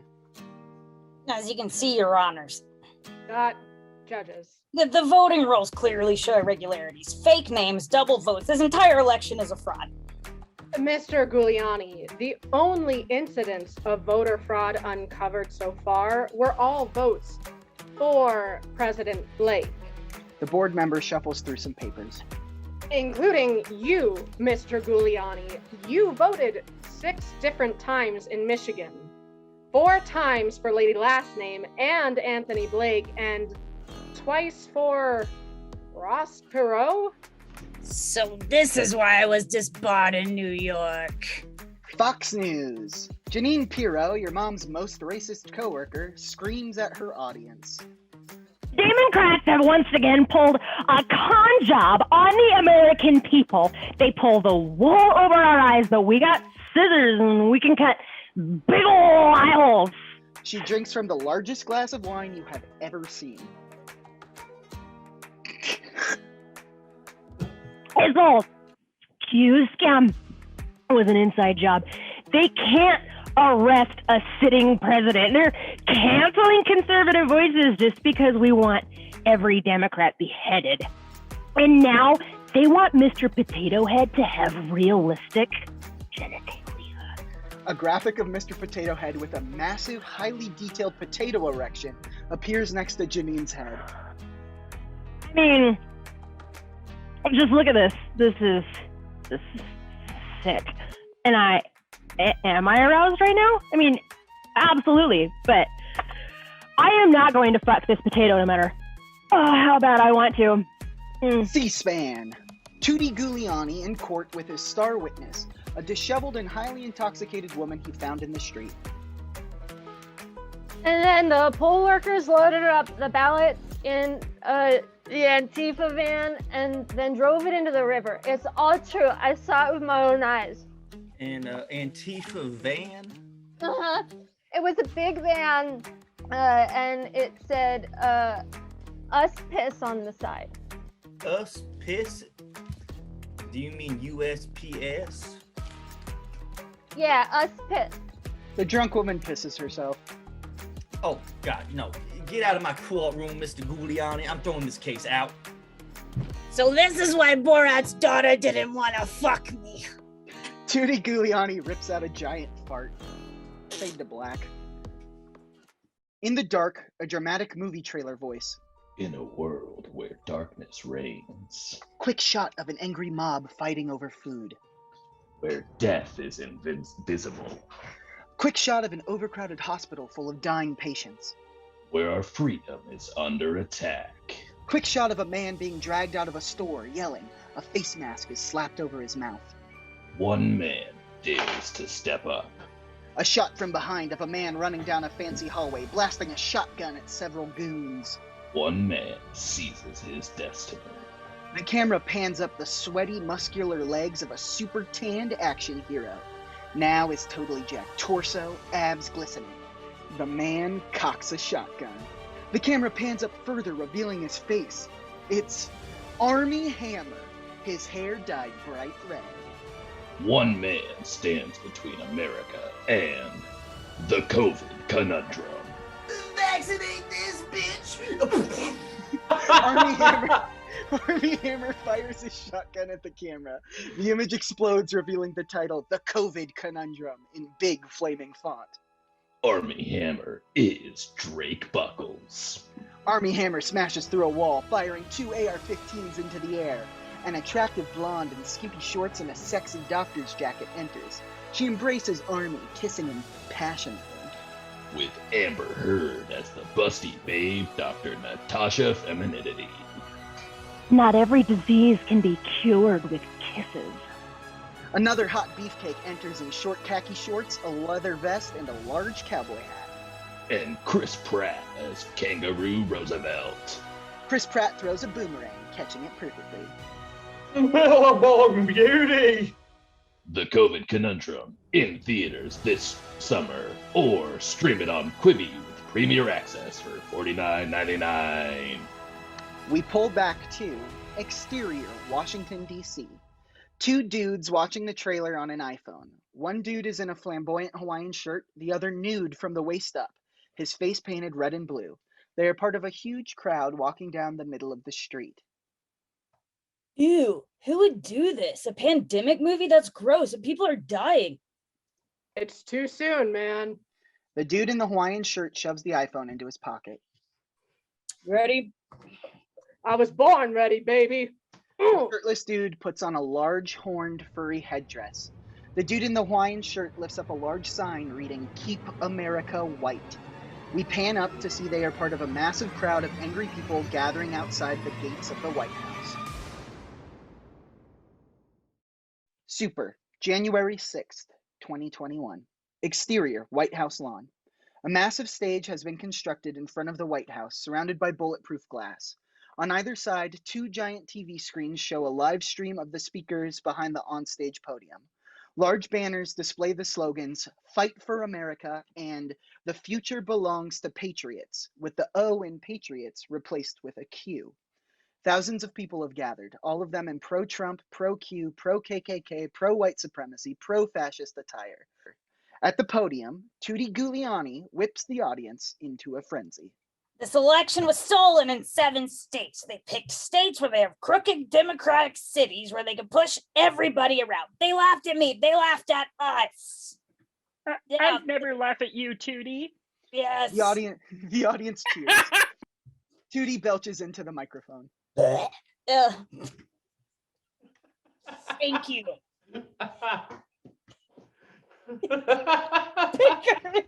You and me. This has been a year in which they've invaded our freedom of speech, our freedom of religion, our freedom to live. I'll be damned if they're going to take away our fair and free vote. And we're going to fight to the very end to make sure that doesn't happen. The audience roars in approval. On opposite sides of the crowd, Duke and Natalie make their way to the front of the stage, communicating via tiny earpieces. Shit, Duke. This doesn't look good.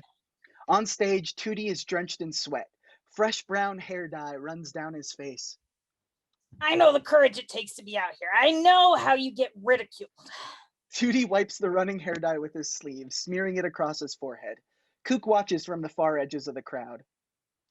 Oi, what's on this cunt's face? Anna, from her position outside the U.S. Capitol building, watches the CNN live stream on her phone. I think it's hair dye? But you look in the mirror every night and you say to yourself, I'm doing the right thing for myself. Tutti wipes the running hair dye, smearing it across his right cheek. For my family, for my children. He wipes the hair dye across his left cheek, clearly frustrated it's not going away. And most importantly, for the United States of America. Tutti wipes his chin desperately. His face is now completely covered in brown hair dye. Crikey! Oh, he looks like he's in blood. We know, Kook. The audience cheers wildly. Anthony stands and shakes Tutti's hand, stifling a laugh. Tutti returns to his seat, catching a glimpse of himself in the large screens. So this is what it felt like in the Twin Towers. Damn it, Tutti! Anthony takes the podium and a hush falls across the crowd. He lightly taps the microphone. Is this thing on? The audience laughs. Well, thank you very much. It's just a great honor to be here before you and hundreds of thousands of American patriots who are committed to the honesty of our elections and the integrity of our glorious republic. Love you, Tutti! And I love you, and I love Q too. Did he just say Q? I heard it. I know Lady Lastname would be so thankful for your support. Sadly, she was discovered dead this morning, hanged in her cell. Natalie gasps, along with most of the crowd. It's been ruled a suicide, but... It was the deep state! Anthony wipes away a pretend tear, barely concealing a smirk. When she picked me to be her vice president, I knew that together we could finish the work started by Donald Trump. We will make America great again! The crowd cheers, breaking into chants of MAGA, MAGA, MAGA. We aren't gathered here to mourn the loss of so many great patriots. We are here to show the corrupt elite that we will not be silenced. Our country has had enough. We will not take it anymore, and that's what this is all about. And to use a favorite term that all of you people really came up with, we will stop the steal. The crowd roars, chanting, "Stop the steal! Stop the steal!" Anthony soaks in the attention. Oh my god. He had her killed. He killed President Lastname. How do you know? Let's call it a feeling. Near the back of the crowd, a fight breaks out between the rally attendees and a small group of counter-protesters. Kook rushes in to break up the fight. Boy, this crowd's carrying on like a pork chop, and I don't like pork chops. Kook steps between a burly rally-goer and a woman in a pink pussy hat, shoving the rally-goer back. Knock it off, you drongo! The rally-goer punches Kook square in the face, running off deeper into the crowd. On stage, Anthony seems taller, more triumphant. And by the way, does anyone believe that a literal loaf of white bread had 80 million votes? Fake votes. All of them. It's a disgrace. They are trying to take away our voice, to silence us, cancel our entire movement even. The crowd boos, growing angrier. Anna, how are things at the Capitol? Outside the Capitol, Anna turns to the 10 unarmed Washington, D.C. guards standing watch. They seem too casual. There's practically no security. Damn it. Well, be prepared. On stage, Anthony is more energetic, feeding off the crowd's energy.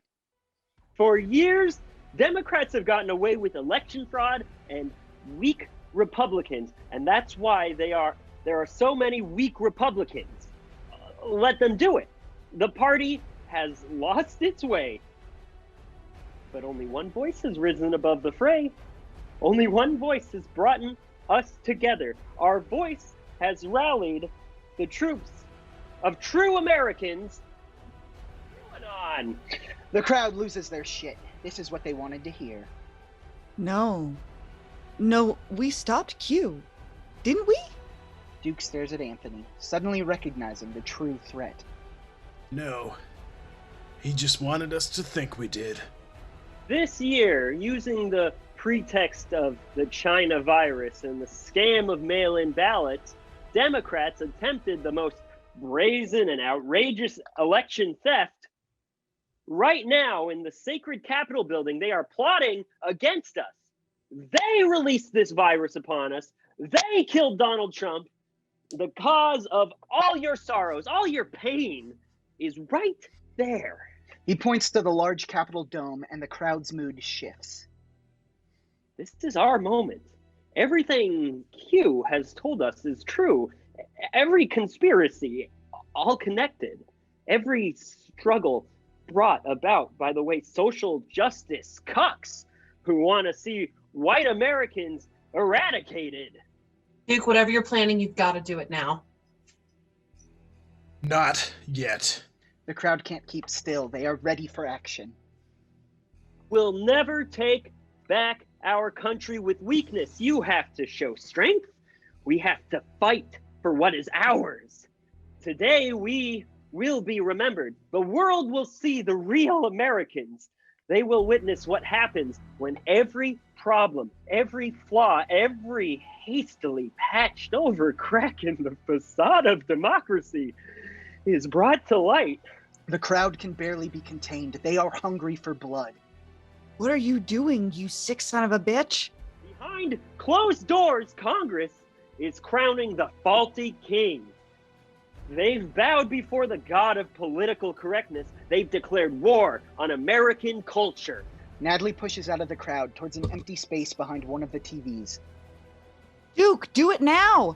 Duke stares at Anthony, unblinking. Not yet. We will not be intimidated into accepting the hoaxes and lies they cram into our throats. You know the truth, You know who the enemies are? What are you waiting for? Take him out! Not yet! This is our moment. March to the Capitol. Fight tooth and nail to save our country from corruption. The audience roars a battle cry, fists raised high. Today is not the end. It is just the beginning. Unleash the storm. Make them all bow before Q. The great awakening is here. Anthony throws his arms out wide, tossing his head to the heavens. Music, Gloria by Laura Branigan. The dam breaks, and every member of the rally moves as an unstoppable flood towards the Capitol. Now! Duke draws a handgun from his jacket, taking aim at Anthony through a gap in the bulletproof glass. Just as he pulls the trigger, a frenzied rally-goer slams into his back. Duke's shot is way off mark. The gun is thrown from his hands, lost among the throng of angry feet rushing towards the Capitol. Anthony snaps his focus to the crowd, spotting Duke. He turns pale, quickly rushing off stage towards the White House. Natalie, White House! On it. She rushes after Anthony. Duke jumps the crowd control fence. Kook! Anna! The crowd is headed to the Capitol. Anna stares at the rushing mob. No shit. We got it. Kook runs alongside the angry mob, unsure of what to do.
We fly through the Capitol, catching glimpses of the destruction.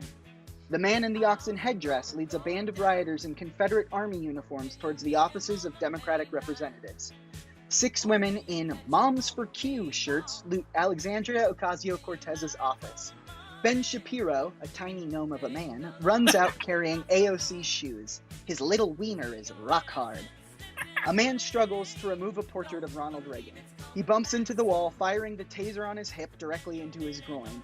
30,000 volts of electricity surge into his testicles, frying them instantly. A man dressed as Little Caesar leans against a marble column, chugging a bottle of red wine gleefully. Adolf Hitler loudly and messily slobs Caesar's knob. The woman in the Don't Tread on Me shirt lays dead on the ground, trampled to death by the crowd clamoring through the broken window. Interior, White House foyer, same. Natalie bursts into the White House foyer, Duke close behind her. Anthony disappears down a hall directly ahead. This way, come on. She leads the charge, Duke running alongside her. There's no security! Damn! He's been planning this all along. Up ahead, Anthony slips through the ornate wooden doors of the Oval Office. Interior, Oval Office. Duke kicks open the doors, Natalie stomping in behind him. Anthony turns from his drink cart, trying to look casual. Dr. Natalie Fatality and Duke Knuckles, to what do I owe this honor? Cut the shit, Anthony. Anthony balks. Please. Just because a revolution is happening doesn't mean we need to lose our civility. Drink? He gestures to the drink cart. Oh, fuck off. Call off your followers. Anthony turns back to the cart. I'm afraid I can't do that, Dr. Fatality. Natalie closes in on Anthony, spinning him around violently. She raises her fist. Call them off, you sick son of a bitch. Anthony drops his glass, cowering. No, don't hit me. I'm just a soft boy. Duke gently grabs Natalie's raised arm, pulling her back. What? What? Anthony, still cowering, scoots towards the Resolute desk. I'm not a fighter, okay? What are you doing? Is this some sort of reverse psychology mind game? Anthony slowly reaches for the TV remote on the desk. No games, I promise. I prefer a battle of wits over a battle of fists. Then spill it, dweeb. Why are you doing this? The insurrection, you mean? Or QAnon? I knew it! Anthony turns on the large TV across from him. Live footage plays from every major news network, along with security cameras in the Capitol. This was an accident, honest. I didn't think I'd be here, fucking President of the United States. I mean, look at me. You look like a tech geek. Or one of those guys who coasts off their daddy's trust fund. Exactly, because that's all that's all the world sees. Rich bitch, mommy's special little boy, a sad sack white cuck. Duke turns to the TV. Average men like me, we missed our moment. The era of white man has come to an end. Good riddance, if you ask me. Duke watches the destruction at the Capitol. This country was built by white men. We tamed the savages. We wrestled civilizations from the wild jungles. This is our birthright. This is our nation. Natalie rushes at Anthony. You son of a bitch! Anthony leaps back, keeping the desk between himself and Natalie. Duke stays transfixed to the TV. Interior, U.S. Capitol. Kook rushes down a hallway, following a group of rioters in tactical gear carrying wooden crates. Around him, the other rioters are too engrossed in their vandalism to notice. Rounding a corner, he nearly collides with Anna. Ah! Kook, thank God. I thought I lost you. Oh, this way! He points to the men in tactical gear, smashing open the door to the Senate chambers. They must be using the riot as cover. She takes off, Kook right behind her. Interior, Oval Office. Natalie chases Anthony around the Resolute desk. See, females can't control their emotions. Won't listen to reason at all. Natalie stops. If you had any reason at all, maybe I'd listen. No way to talk to the president, Missy. Oh, shut the fuck up. Obviously, you have a monologue or something prepared. Go, tell us why you're entitled to run America or whatever. Fine. But only because I want to, not because you told me to. Ever since I was a young boy, I've known I was meant for something grand. I was destined to change the world. We get it. You've got a big ego. Skip ahead, please. All right. When I was 18, I found myself working on a project that was going to change the entire course of human history. In fact, I believe you were there, Duke. Switzerland, 2010. Duke's eyes go wide as the memory rushes over him. Flashback ripple to Interior, Large Hadron Collider Lab. The Large Hadron Collider Lab. Duke and Doctor's orders are at the observation window, watching the purple portal to a parallel world rip open. I was there when Doctor's orders opened a portal to another dimension. A young Anthony types furiously on a computer directly behind Duke and Doctor's orders. The purple tendrils of the portal grow violent. I knew what he was really working on. I just didn't know why. A purple tendril smashes through the viewing window, sending glass flying. Duke and Doctor's orders drop to the floor. Young Anthony stands, transfixed, hypnotized by the portal. When I looked through the portal, I saw versions of everyone else in that lab. Everyone. Except me. Young Anthony stares at the spot through the portal where his alternate self should be. A purple tendril shoots straight at young Anthony's forehead. The tendril connects. His veins glow, his eyes fill with purple light. When the portal touched me, I wasn't scared. I felt whole. Suddenly I could see through all of time, all of reality. Everything that ever was or ever could be was mine for the taking. Young Anthony screams in pain, lifting off the ground, his skin disintegrating. In that moment, I saw every dimension in the never-ending web of the multiverse. I witnessed countless generations, experienced eons of human history. And yet, in all the other realities, one thing was constant. I wasn't there. Young Anthony's skin turns to ash. His muscles tear away tendon by tendon. Somehow, there was only one of me. Only one exact, perfect series of events that had resulted in my birth. Young Anthony's muscles rip away from his bones, burning away into purple flesh. Dr. Zorders crawls towards a large red button labeled Reset. When Dr. Zorders pressed the Great Reset button, the true purpose of his experiment was instantly clear. As young Anthony's bones disintegrate, Dr. Zorders slams the reset button, sending out a bright white light of pure energy. Flashback ripple to interior Oval Office. Dr. Zorders knew that I was special, the chosen one.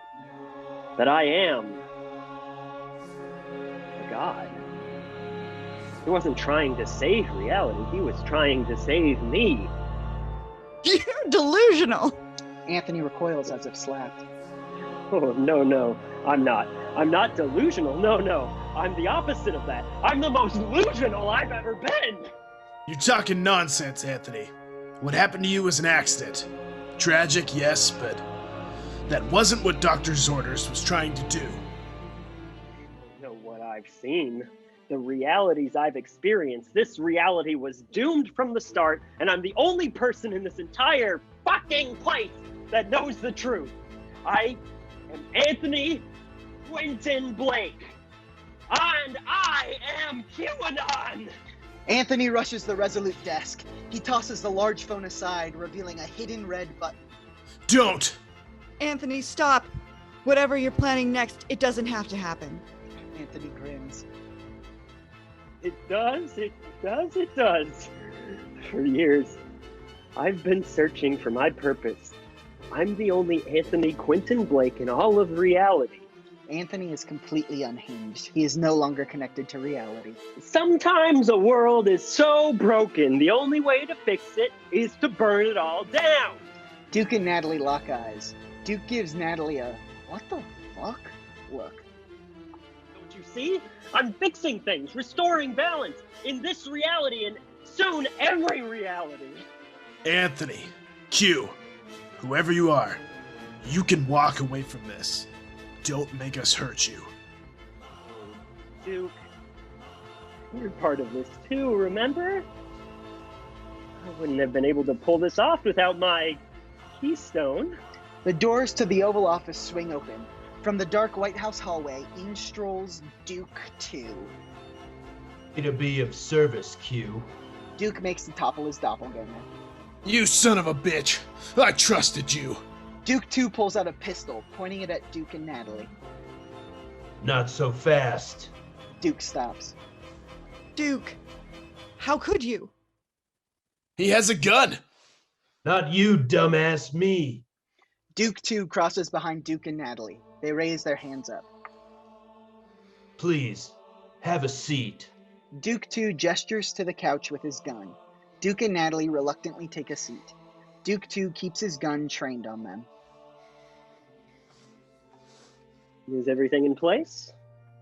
The shuttle is ready for launch. Shuttle? Anthony shifts his attention to the TV where CNN is showing the back lawn of the White House. The ground has opened up and a large SpaceX rocket is rising from below. Excellent work, Duke. The reset button will be ours. Reality will bend to our will, and now Q will reign supreme. Where we go one. We go all. Anthony slams his hand onto the red button in the Resolute desk. Interior, Senate chambers. Kook and Anna sneak into the Senate chambers. A dozen men in tactical gear are rigging explosives to the outer walls. In the upper gallery, the dome is coated with a web of C4. Fuck me dead. This whole place is rigged to blow. Can't let them do this. She rushes towards the nearest rioter when he suddenly crashes to the ground, clawing at his arm. What the fuck? Around the Senate chamber, every other rioter does the same. They fall to the floor, writhing in pain, clawing at their arms. These drongos lost it. Kook goes to the door, checking the hallway. They're all carrying on like a pork chop. In the hallway, every rioter is on the floor, squirming in pain. I honestly don't know what's going on. All of the Capitol insurrectionists go limp. I guess they've stopped? Anna approaches the rioter closest to her, lightly tapping him with her foot. Suddenly, the man jerks, twisting his spine violently. He cranks his head up, locking eyes with Anna, his pupils wide, unseeing. He swipes at Anna. She jumps back just in time. Oh, never mind. Around them, the rioters twerk and jerk violently.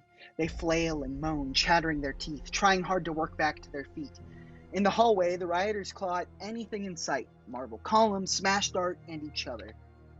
Oh, this isn't good.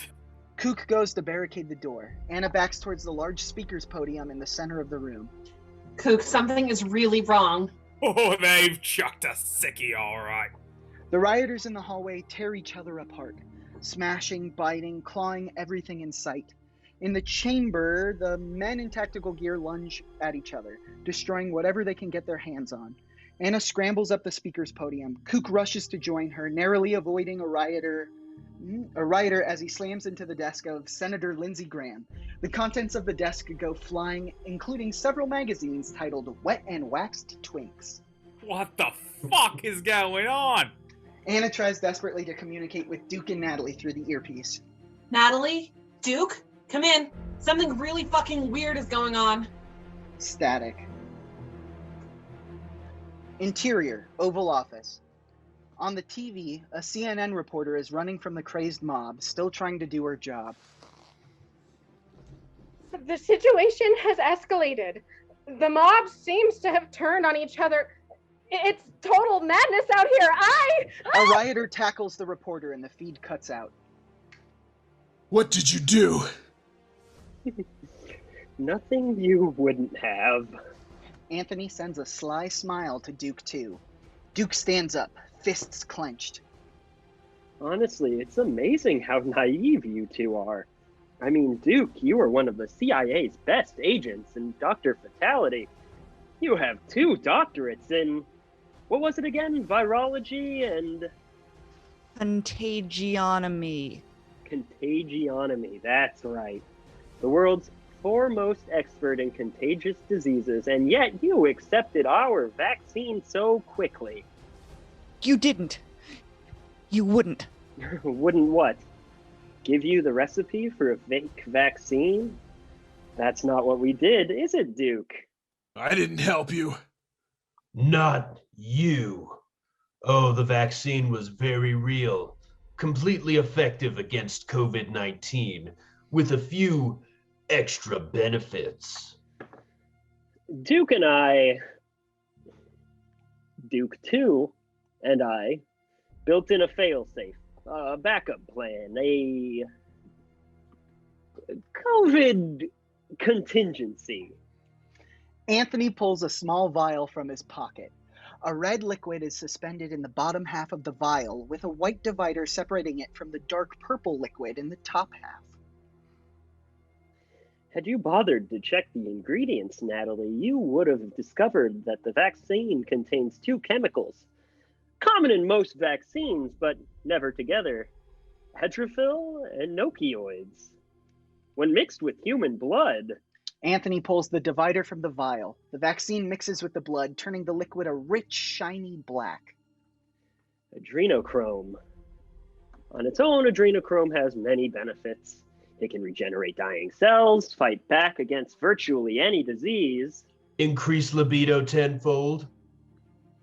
But when exposed to a narrow band of radiation, say a global 5G network, it has some very nasty side effects. Confusion, mood swings, high blood pressure. And uncontrollable rage. That's not possible. I checked and double-checked the vaccine. It was perfect. Dr. Fatality, vanity will always be your downfall. What? Right now, the world is tearing itself apart. So many people pressured into doing the right thing by getting vaccinated are suddenly discovering that they have a thirst for blood. Anthony sets the vial down and clicks a button on the remote. The TV shows news feeds from around the world. A mass of vaccinated zombies swarm over the Great Wall of China. The Great Pyramids of Giza crumble under the weight of the zombie mob. Crazed vaccinated zombies tear down Christ the Redeemer in Rio de Janeiro. Queen Elizabeth feasts on the corpse of Prince Philip from atop the Globe Theater. So now what? You're gonna swoop in and save everyone? Be some sort of global savior or something? Oh, no. But that's good. Why didn't you think of that? Duke 2 shrugs. No, my friend, I'm off to greener pastures, or should I say, redder pastures. I'm tired of this earth, these people. I'm tired of being caught up in the tangles of their lives. You won't get away with this. We'll find a way to stop you. We always do. Doubtful. Has anyone told you you're prettier when you don't speak? Oh, fuck you. Anthony tosses the remote to Duke 2. Duke 2 catches it without looking. Make sure they see the final act. Anthony heads to the door. It's a shame, really. In all the realities I saw, this was the only one where we weren't friends, Duke. Luckily, I found another you that was more understanding. Anthony slips out the door, hustling towards the back lawn of the White House. A moment. Duke and Natalie, still on the couch, size up Duke 2, who still aims the pistol at them. Boy, that guy loves to talk, am I right? Duke and Natalie stay quiet. Ooh, tough crowd. Lighten up. Oh, that reminds me. Duke 2 clicks a button on the remote, changing the screen to a live feed of the Senate chambers. Kook and Anna stand atop the speaker's podium, fighting off the crazed rioters with improvised weapons. Piss off, you cunts! There's too many of them. Duke 2 reaches into his pocket and pulls out a pen-like object with a small button on the top. You know, where I'm from, Kook's the Prime Minister of Australia. Wait, really? No, but I just wanted to make you feel better. Duke 2 presses the button on the pen. Interior, Senate chambers.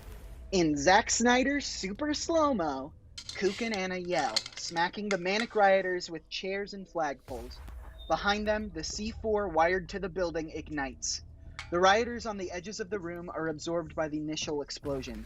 The orange fireball grows closer, the heat burning their faces. Anna turns to Kook, gently touching his face. Kook embraces Anna, holding her close.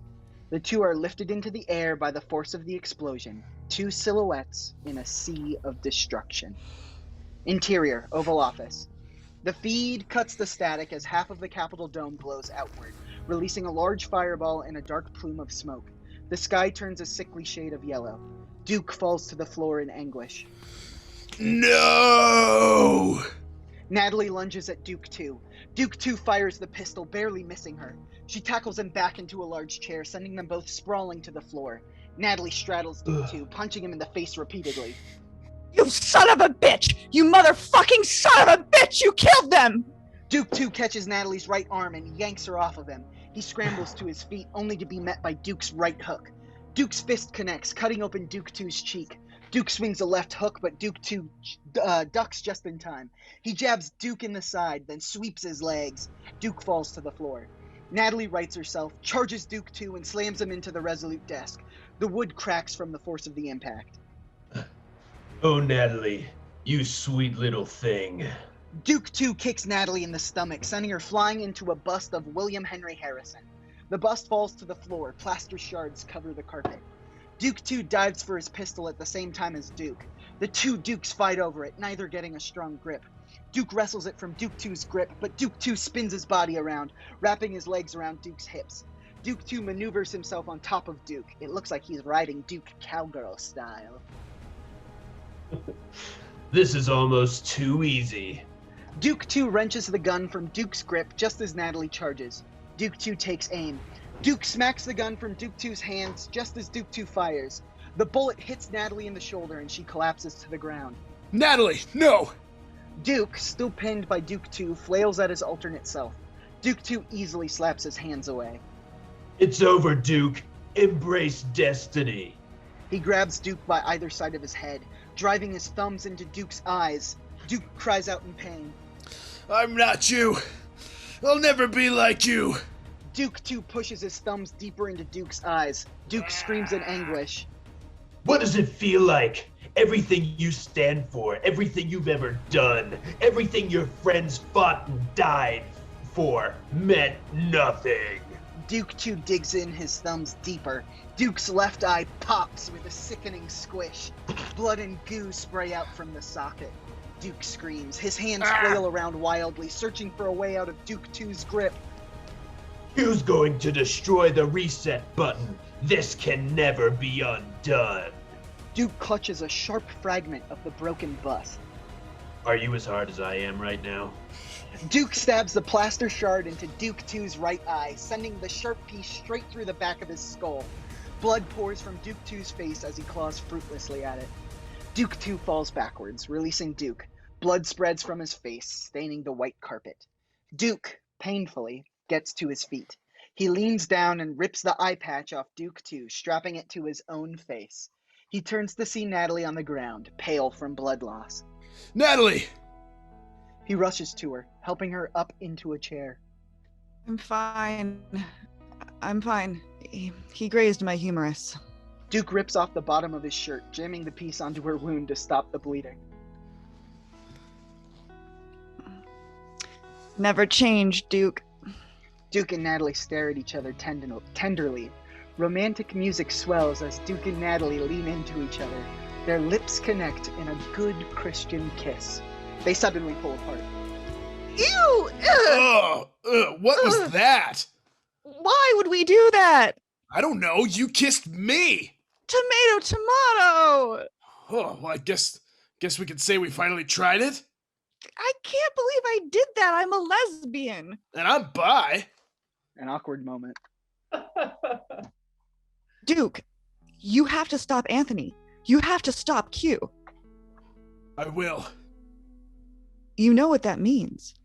Duke reaches into his pocket. He pulls out a metal bracelet and slips it on Natalie's wrist. It's too late for Anna and Kook, but you'll remember. You'll know what happened. Another moment. Duke and Natalie lean into each other again. No, wait, no. They pull apart. Natalie takes in Duke, eyes full of sadness. I guess this is goodbye then. We'll see each other again. Someday, somewhere. After all, the multiverse is infinite. He stands, rushing towards the door. He stops. Who knows? Maybe there's a reality where we're together. Definitely not. Definitely not. I don't know why I said that. The two look at each other one last time. Then, Duke runs down the hall after Anthony. Exterior, White House lawn. Anthony casually strolls up the ramp into the large SpaceX rocket. Behind it, the broken dome of the Capitol spews smoke into the yellow sky. The sounds of screams, gunfire, smaller explosions, and other destruction is almost drowned out by the hum of the rocket. Duke stalks towards the rocket. Anthony! Anthony stops, turning to face Duke. Duke, you disposed of the other two quite quickly. Duke reaches up, remembering the eye patch. He realizes Anthony has mistaken him for Duke too. Of course, my lord. Come then, we have a mission to Mars. Anthony waves Duke onto the rocket. Interior, rocket. Anthony, now in an astronaut suit, straps himself into the pilot's seat. Duke, in a matching astronaut suit, straps himself into the navigator's seat beside Anthony. Anthony presses buttons. The entry door locks shut. He puts on the large glass astronaut helmet. Duke does the same. Ooh, I can't believe we did it. Honestly, I've been sort of improvising this whole thing. He flips switches and the rocket begins to vibrate. Tell me, did they suffer I have always been a fan of Dr. Fatality, so I hope you at least went easy on her. Yeah, for sure. Anthony flips the final switches. Duke turns to the side and spots a large wrench. He reaches for it covertly. Well, thanks to Elon Musk, we should be to Mars in just a couple of minutes. We land this baby, smash that reset button, fly back home, and then we're off. Off? To where? The other dimensions, of course. Did you hit your head or something? This is just our opening act. Duke grabs the wrench as Anthony hits the ignite button. He swings the wrench at Anthony's helmeted head. The rocket blasts off, the G-force forcing Duke's arm back, the wrench slipping out of his grip and falling back in the rocket. He is unable to move. The rocket shakes, reaching supersonic speed. Out the window, DC grows even smaller. Woo! Space, baby! Duke fights back against the force but can't move. The rocket breaks through the atmosphere. The G-force releases, and everything in the rocket is weightless. Anthony unbuckles and floats free. Oh, look! The moon! Duke unbuckles, searching for the floating wrench. Anthony watches the moon whiz by. Duke swims through the air, towards the wrench at the back of the capsule. It's so peaceful up here, don't you think? Duke fumbles for the wrench. It slips from his large gloved hands, floating further away. Perhaps we'll find a reality where humans have already colonized other planets. Take Q, Interstellar. What do you think about that? Anthony turns around to see Duke holding the wrench, flying towards his head. Anthony pushes himself out of the way. What the fuck are you doing? You can't do this! Duke pushes off the wall of the rocket, floating fast back towards Anthony. He swings the wrench, missing Anthony but smashing a panel of blinking buttons.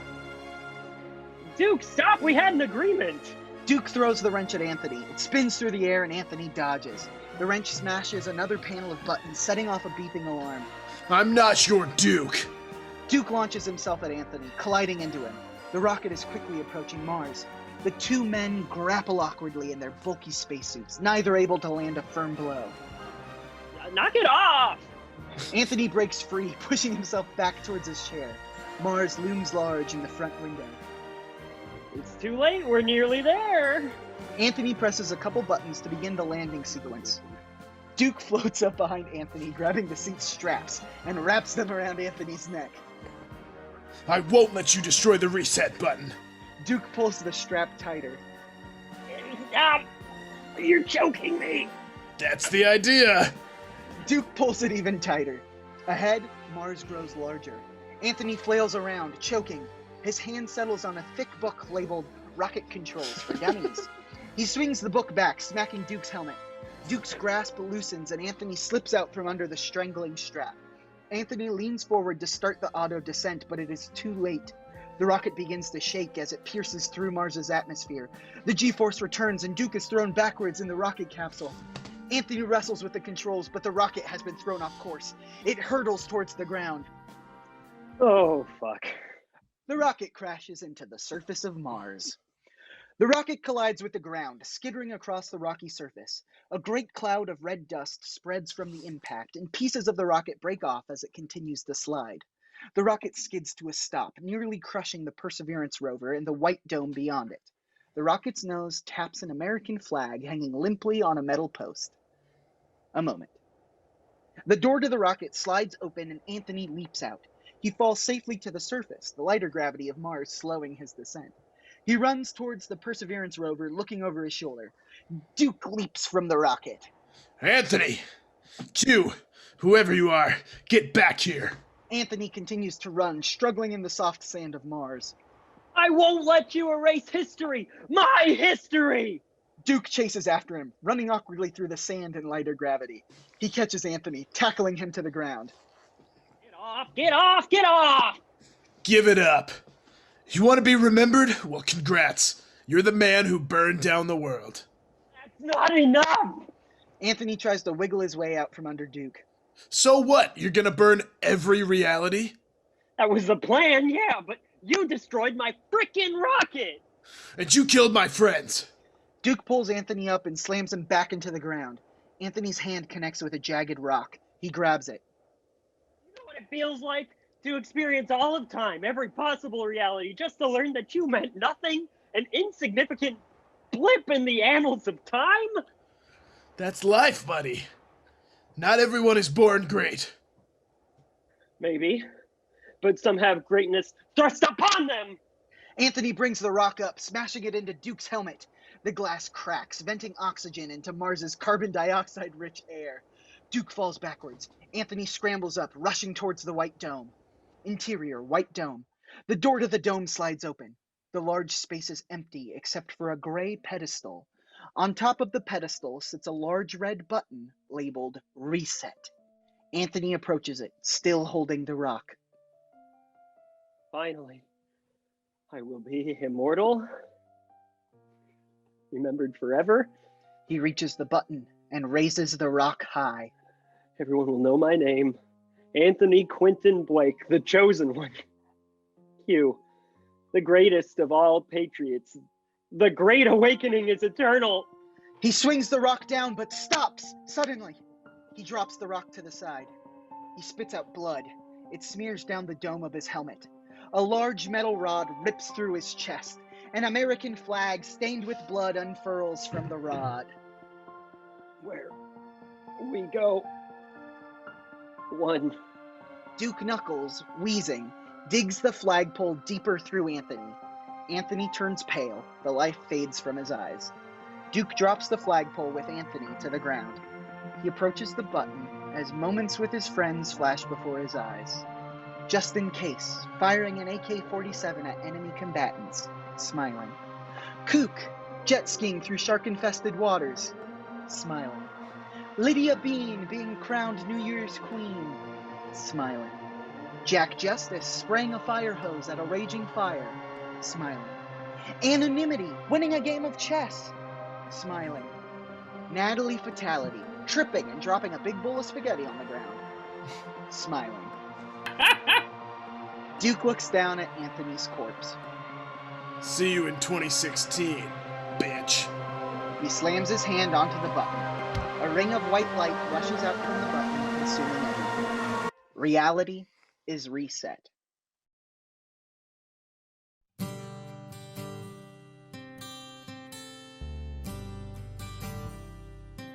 And so the day was saved. Duke Knuckles defeated Q.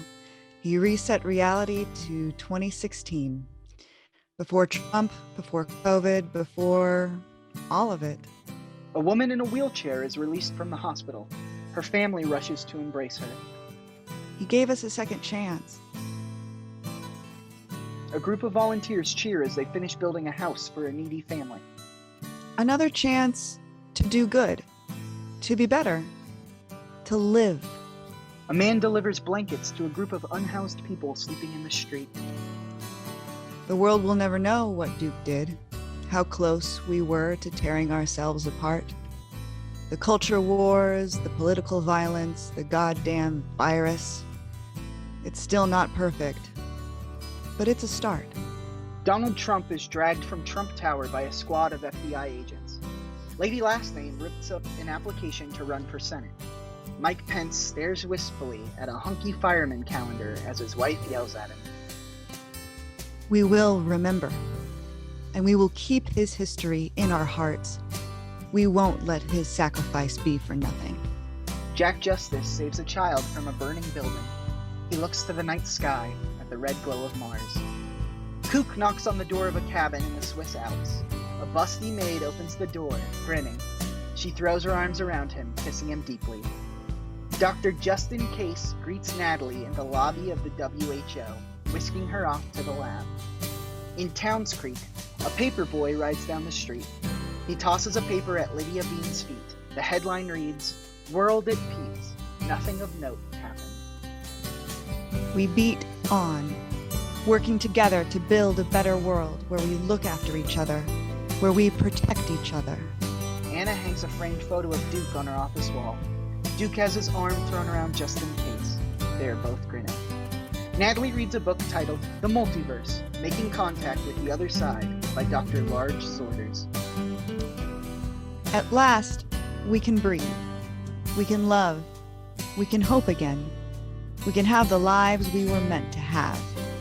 Natalie, Kook, Anna, Dr. Justin Case, Jack Justice, Lydia Bean, May or May Not, Mrs. May Not, and everyone else who had been touched by Duke's adventures along the way are gathered around a tombstone in a nice graveyard on a beautiful sunny day.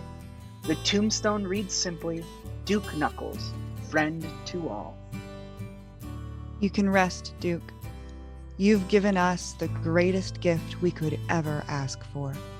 Natalie, Kook, Anna, Jack, Justin, and Lydia embrace each other as the funeral party scatters. We get to go back to our normal lives, safe and sound, because of you. It's another beautiful day in America. The sun shines bright from a crisp blue sky. And should anything go wrong, we'll be there. The Covid Compadres, ready to take on whatever the world might throw at us. Thank you, Duke. Anna sits on a couch in a nice living room. Natalie flops down next to her. The two snuggle close. Natalie clicks on the TV.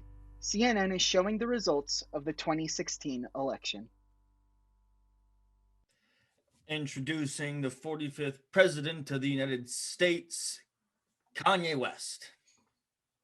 Oh, fuck. And you may find yourself living in a shotgun shack.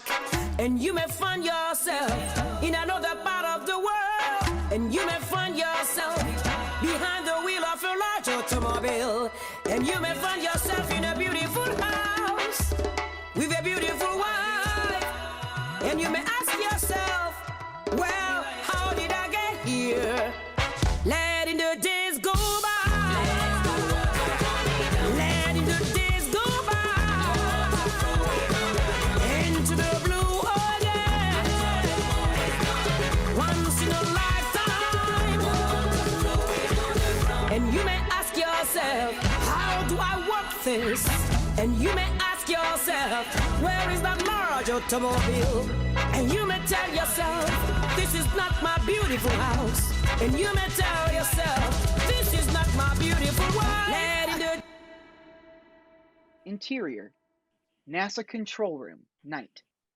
Dr. Justin Time bursts through the door of the NASA control room wearing a bathrobe and bunny slippers.